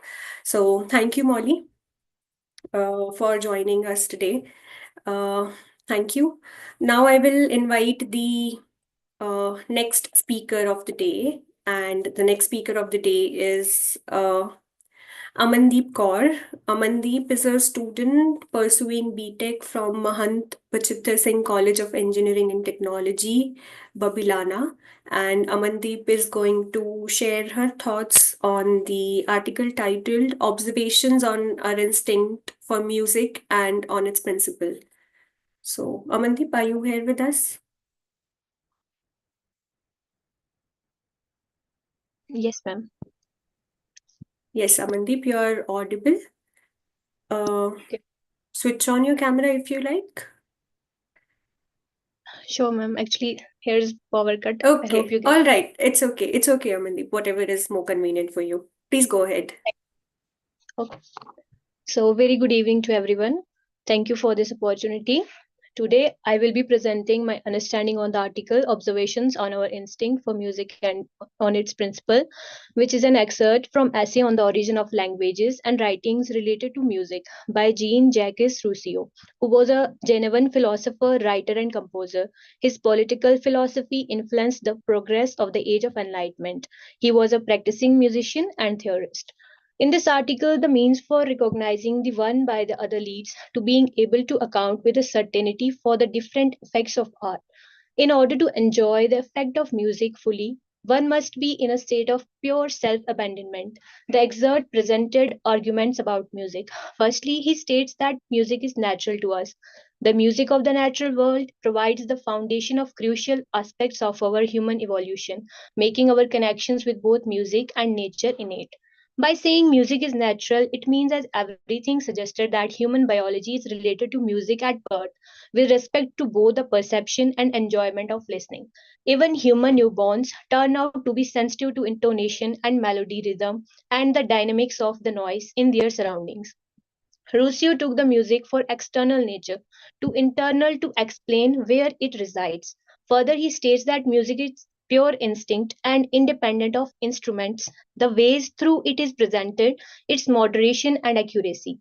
As if someone is playing music, we can hear the sound, tone it creates, but what happens when music is not played, where it resides? This is what the author wants us to know, that music is not mere instrumental, explains how, why, and where is music perceived.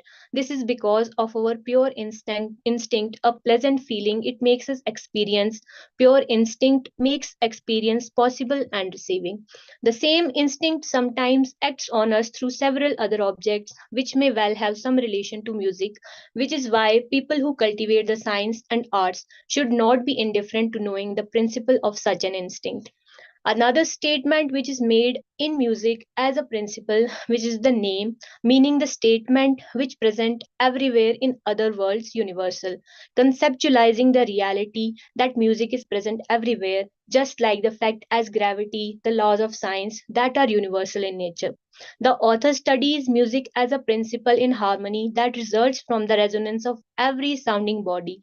For instance, our voice, a string of a pipe, of a bell, etc.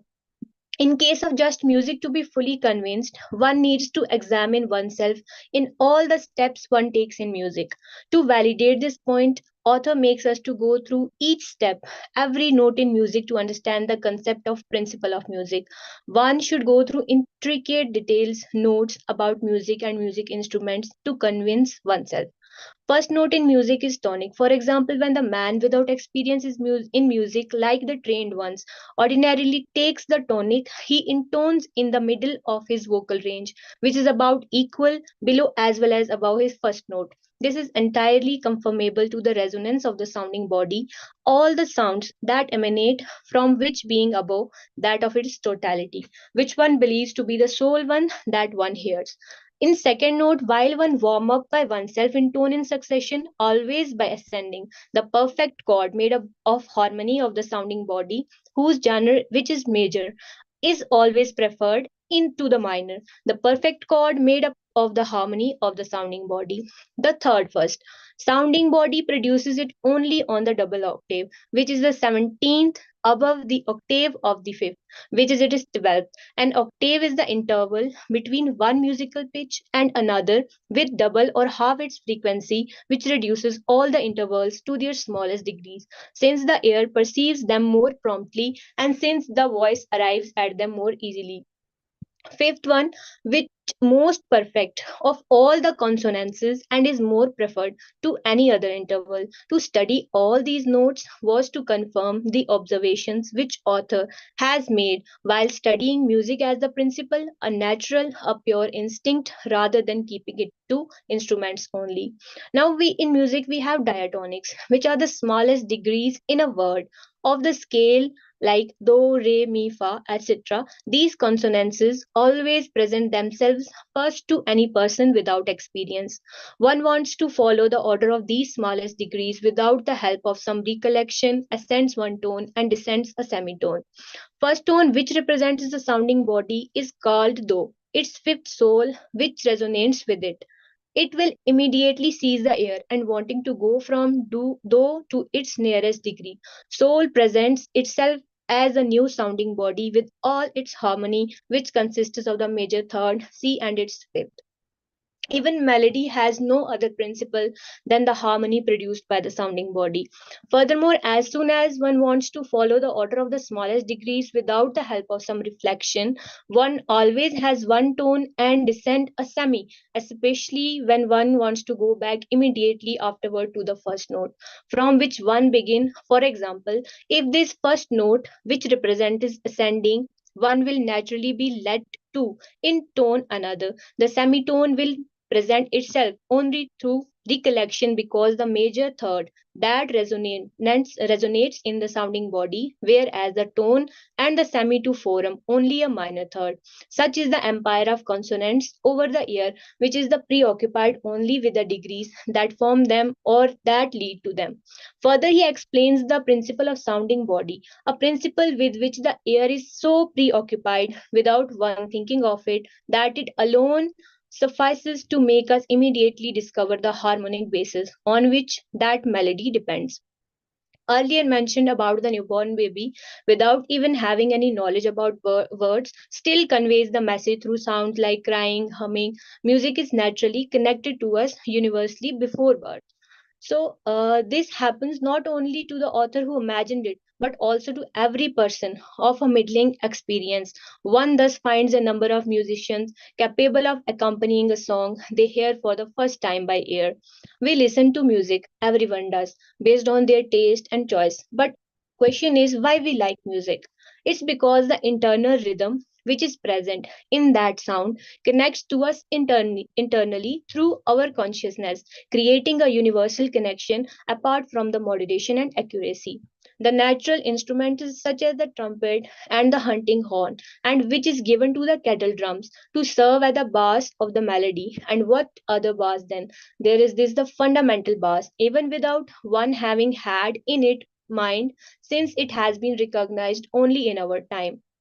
These natural instruments are themselves sounding bodies, which have in their whole range only just what belongs to their harmony and to that of their fifth, so that by confirming the instinct which generally leads us in the direction of its fifth or of its harmony, this instinct confirms in its turn the principle which guides it. These natural instruments are themselves sounding bodies.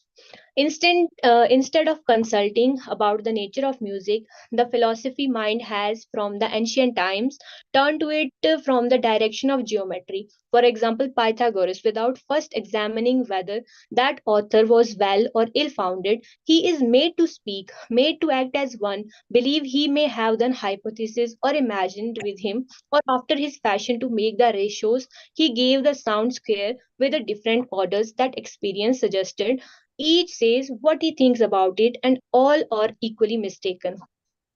To explain, sorry, to explain the observations, I came across an example. As in Gurbani, we have Kirtan. In Sohela Sahib Bani, we have Aarti, in which Guru Nanak Sahib already explained us how music is prevailing from within, as it's universally present from every object. It's not merely due to instruments. But why instruments were made then?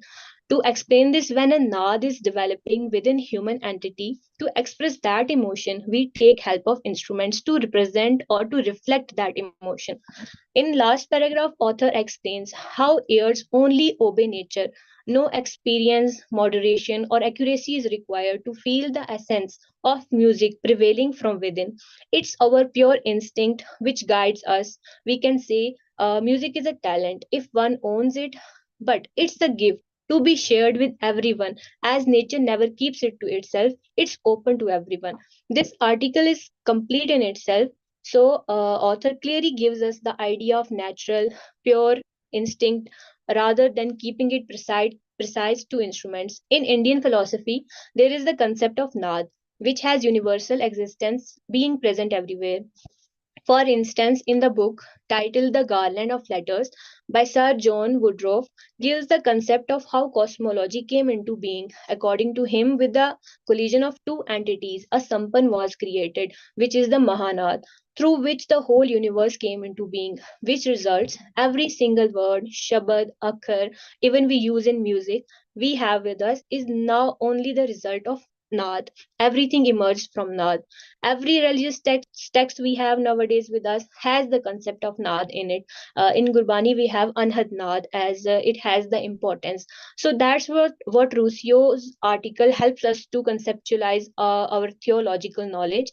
According to Ruscio, music is not mere a tool. As in Gurbani, we have Kirtan in rags. It's not only to convey Gurbani, but it's a Naad within to analyze what neurological change we go through while listening to such music from sounding bodies, how naturally we perceive all this. That was all which I came across while reading this article. Thank you so much. Thank you so much, Amandeep. I should really say this. I really appreciate your sincerity that even the electricity cut could not hamper your spirit. So thank you so much, Amandeep, for joining us today and very beautifully articulating the article and emphasizing on the deep inherent connection between the natural world and music, suggesting that our enjoyment of music arise from this resonance rather than the theoretical constructs. Thank you so much. Thank you, Amandeep. Uh, Now I invite the next speaker, and we have Amarjeet Kaur with us. Amarjeet is a research scholar at Guru Nanak Dev University, Shri Amritsar, and Amarjeet is going to share her views on the article titled The Tears. Amarjeet, please unmute yourself if you Yes, can yes, hear yes, me. yes, yes, Yeah. yes. My topic is on here. So Hmm. now I will read my topic. All Uh, right. Tears is a neat little word, a single syllable with ears tucked within, mingling to sense, seeing, and hearing.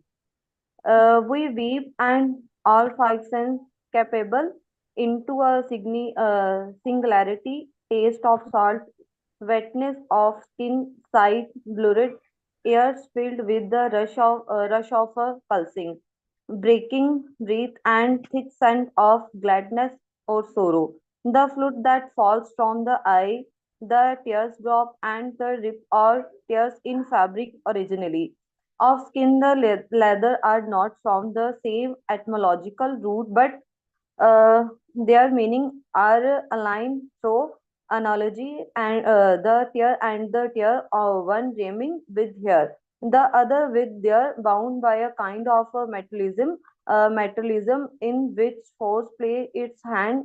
Tear gas arrives in 1917. To be torn between two things is from 1871. To shed tears is from the 15th century, and to fill with tears is from the middle 17th century. For a tear is an intellectual thing. The great subversive 19th century poet William Blinks wrote railing against the diets, classical and contemporary. He believed they had stripped religion of its single call for the forgiveness, assigning too much authority to a single God and making human life untable in its guilty aberration. Tears are intellectual because they come from a thought, the spill over the body containing. Well, they are the secretion of access we assign to emotion. Perhaps emotion itself is simply caused by a surfeit of thought. One ties to unbind.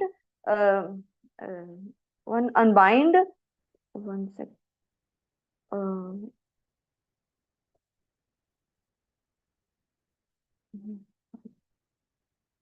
one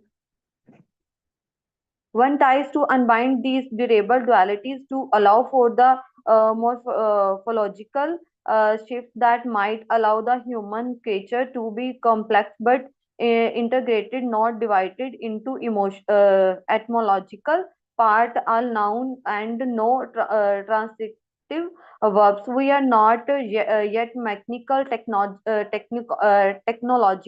things. We are intellectual. We are in intellectual thinking being, and we cry when seated beyond the capture of a signifying logos, which relents into follow the passionate silence. Perhaps this follow is the very proof that we cannot put the feeling in one place and our thoughts in another, the bleak result of a certain rationalism that threatness of overtake our civility, our capacity of to forgive and want to make all our ideas into abstraction, rigid and blunt, freer secretion. Cry, cry, cry, Jane Jocelyn sang, stretching the syllables into a protected veil as if to break glasses, spilling their contents into the cupped hands of a generation seeking radical changes in the conception of a human happiness. Cry, me a river sang, Ella Fitzgerald, Julie London, and Justin Timberlake. I cried a river over you. Love's labors lost. We weep for our losses. We weep for our dead. Who leaves behind Marily, name, Joy, Jennifer, Leslie, Peter, Priscilla, Bill, we erect monumental walls inscribed with the name of a fallen soldier and innocent victim. We engrave the stone, and then they are the tears of victory. The athletes triumph. The great person elected. The little girl escaped from harm's way. The boy saved from drowning by a stranger. The lover reunited. We weep for the passage of a bill that changes our culture thinking about its season, and we weep for beauty, perhaps the most perplexing for our reason, for tears aroused by something that is allowed by perplexities and turbulence of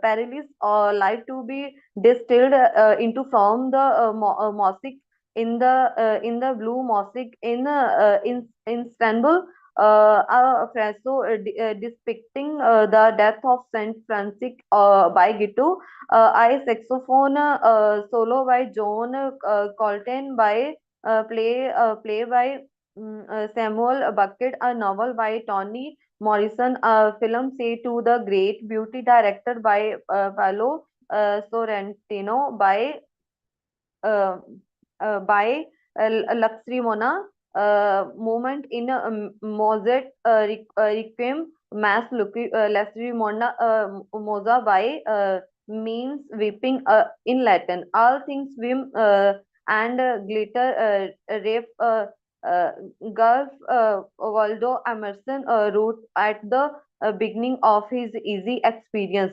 detailing his journey through the grief of his young son Waldo death.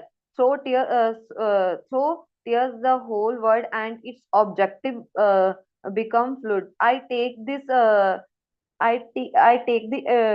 evanescence and lubricity of all object which let them slip through our fingers when we clutch hardest to be the most unhandsome part of our condition. I tears is an intellectual thing. Thank you.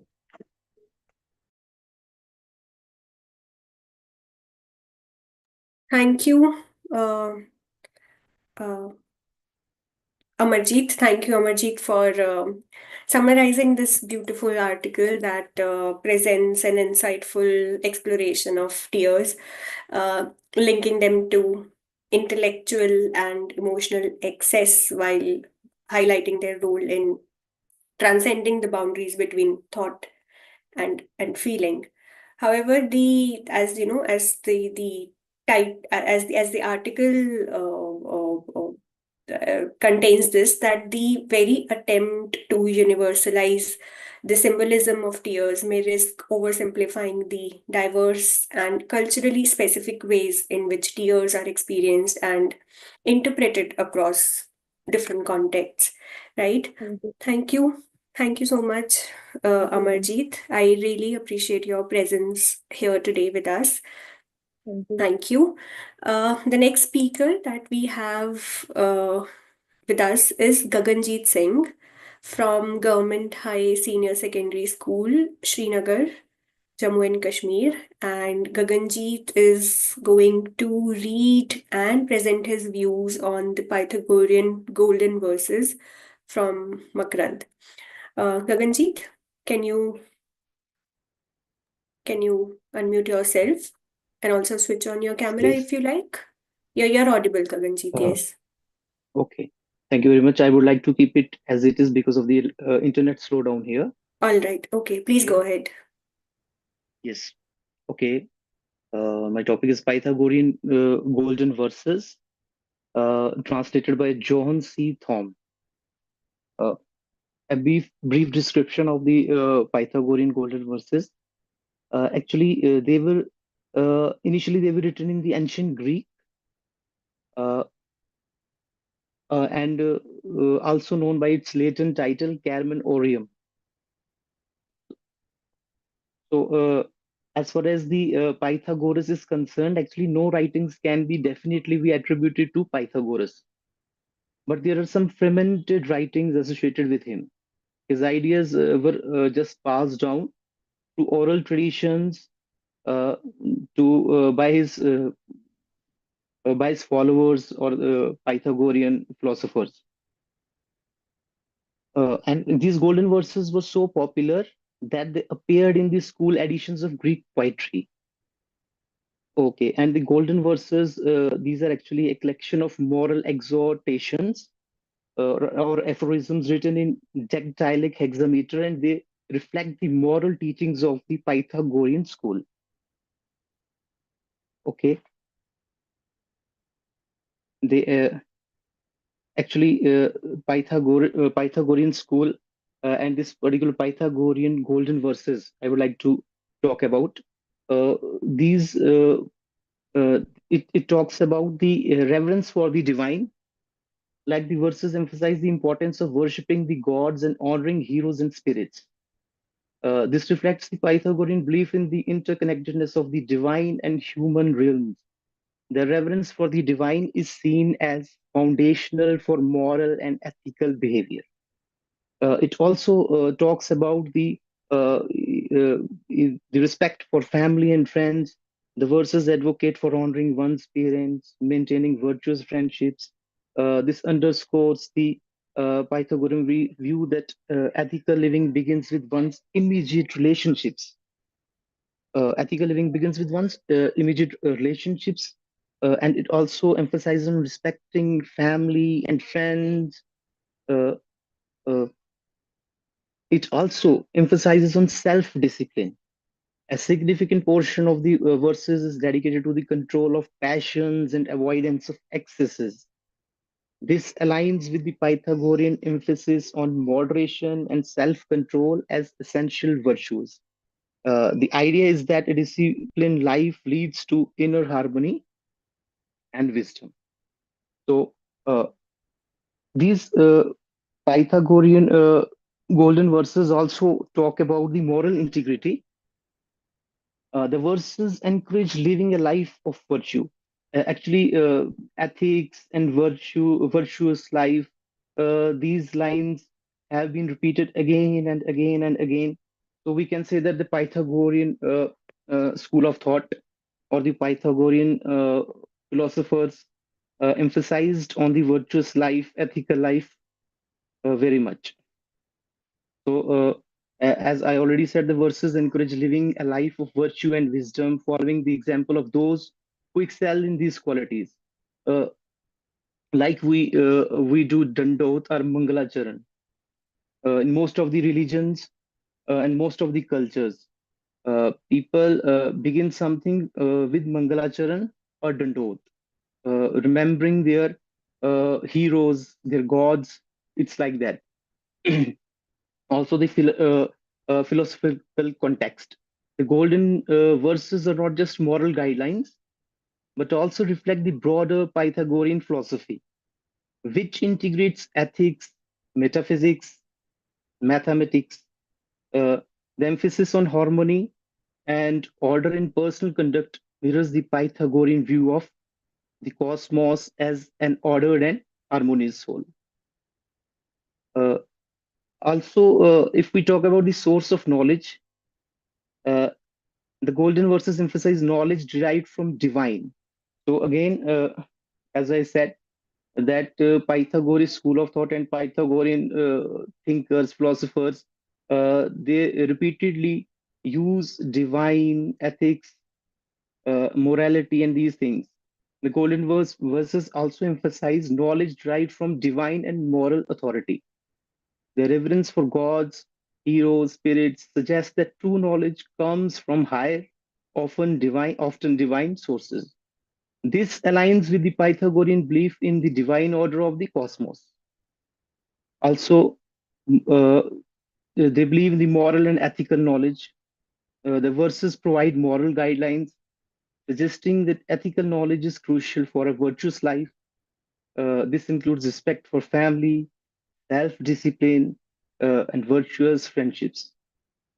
Because Pythagoreans believed that living ethically was a form of higher knowledge, as already said, interconnectedness with the divine. So they also believed in self-knowledge and discipline.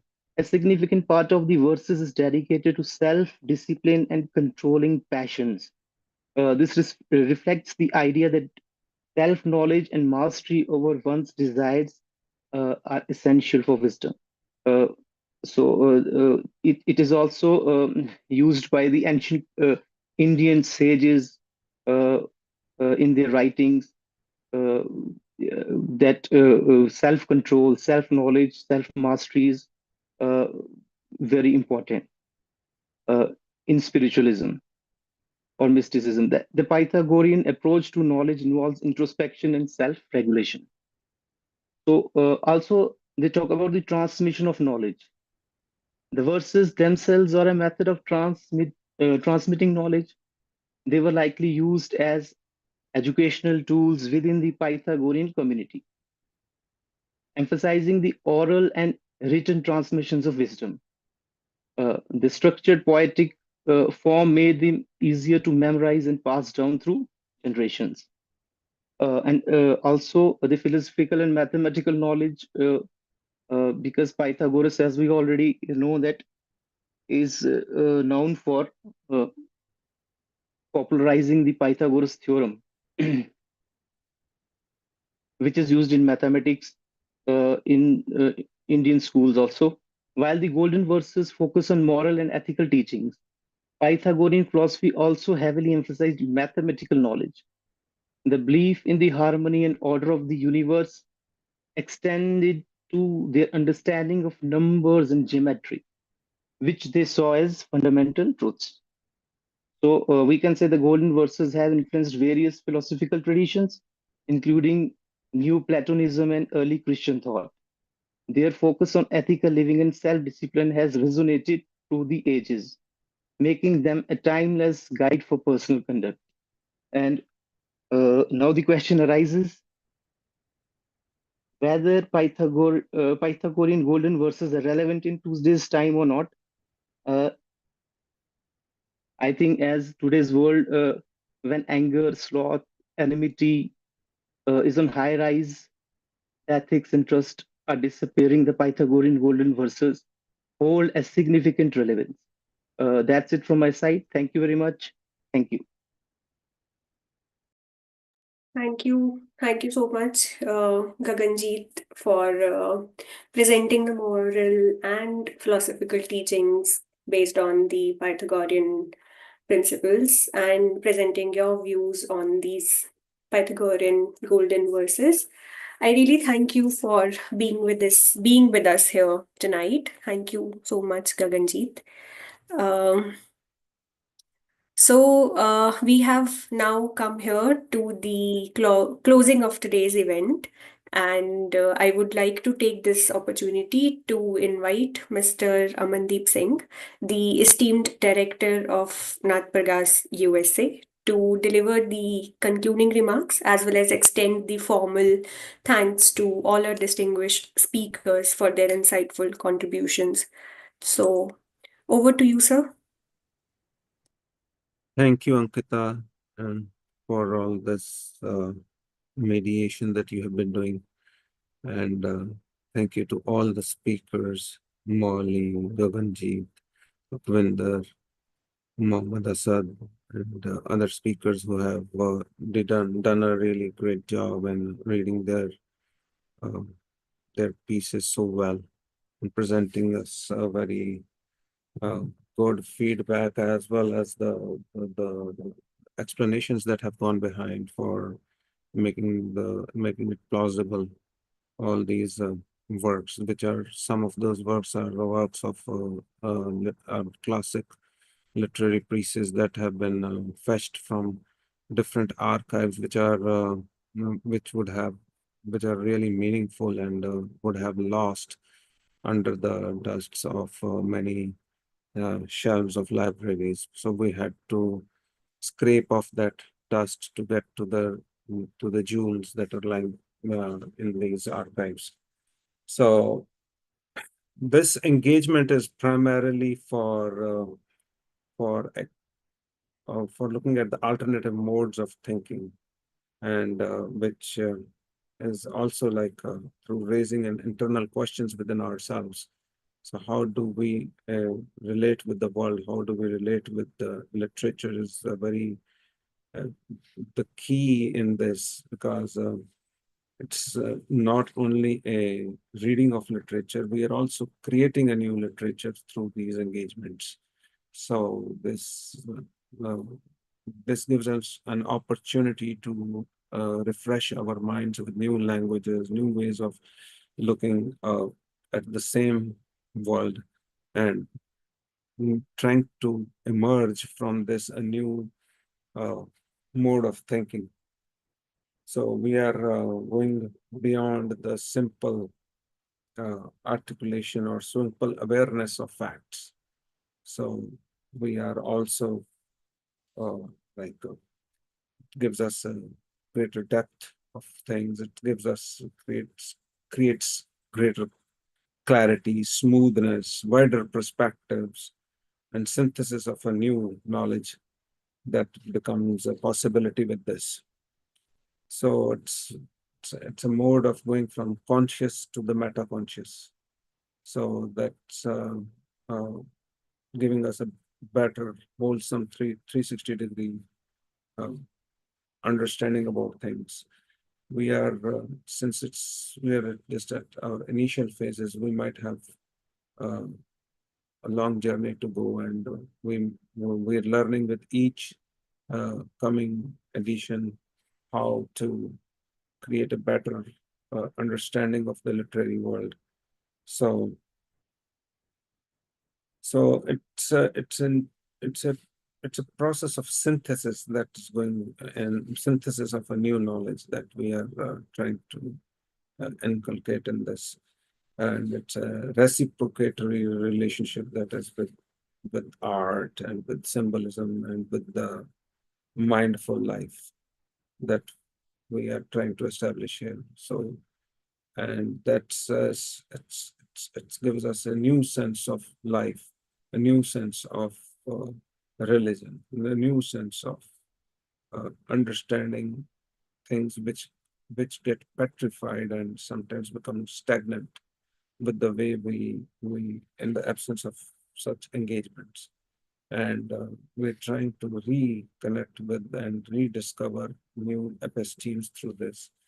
So, which makes us creates a possibility of reinventing our own ontologies through uh, this such engagements.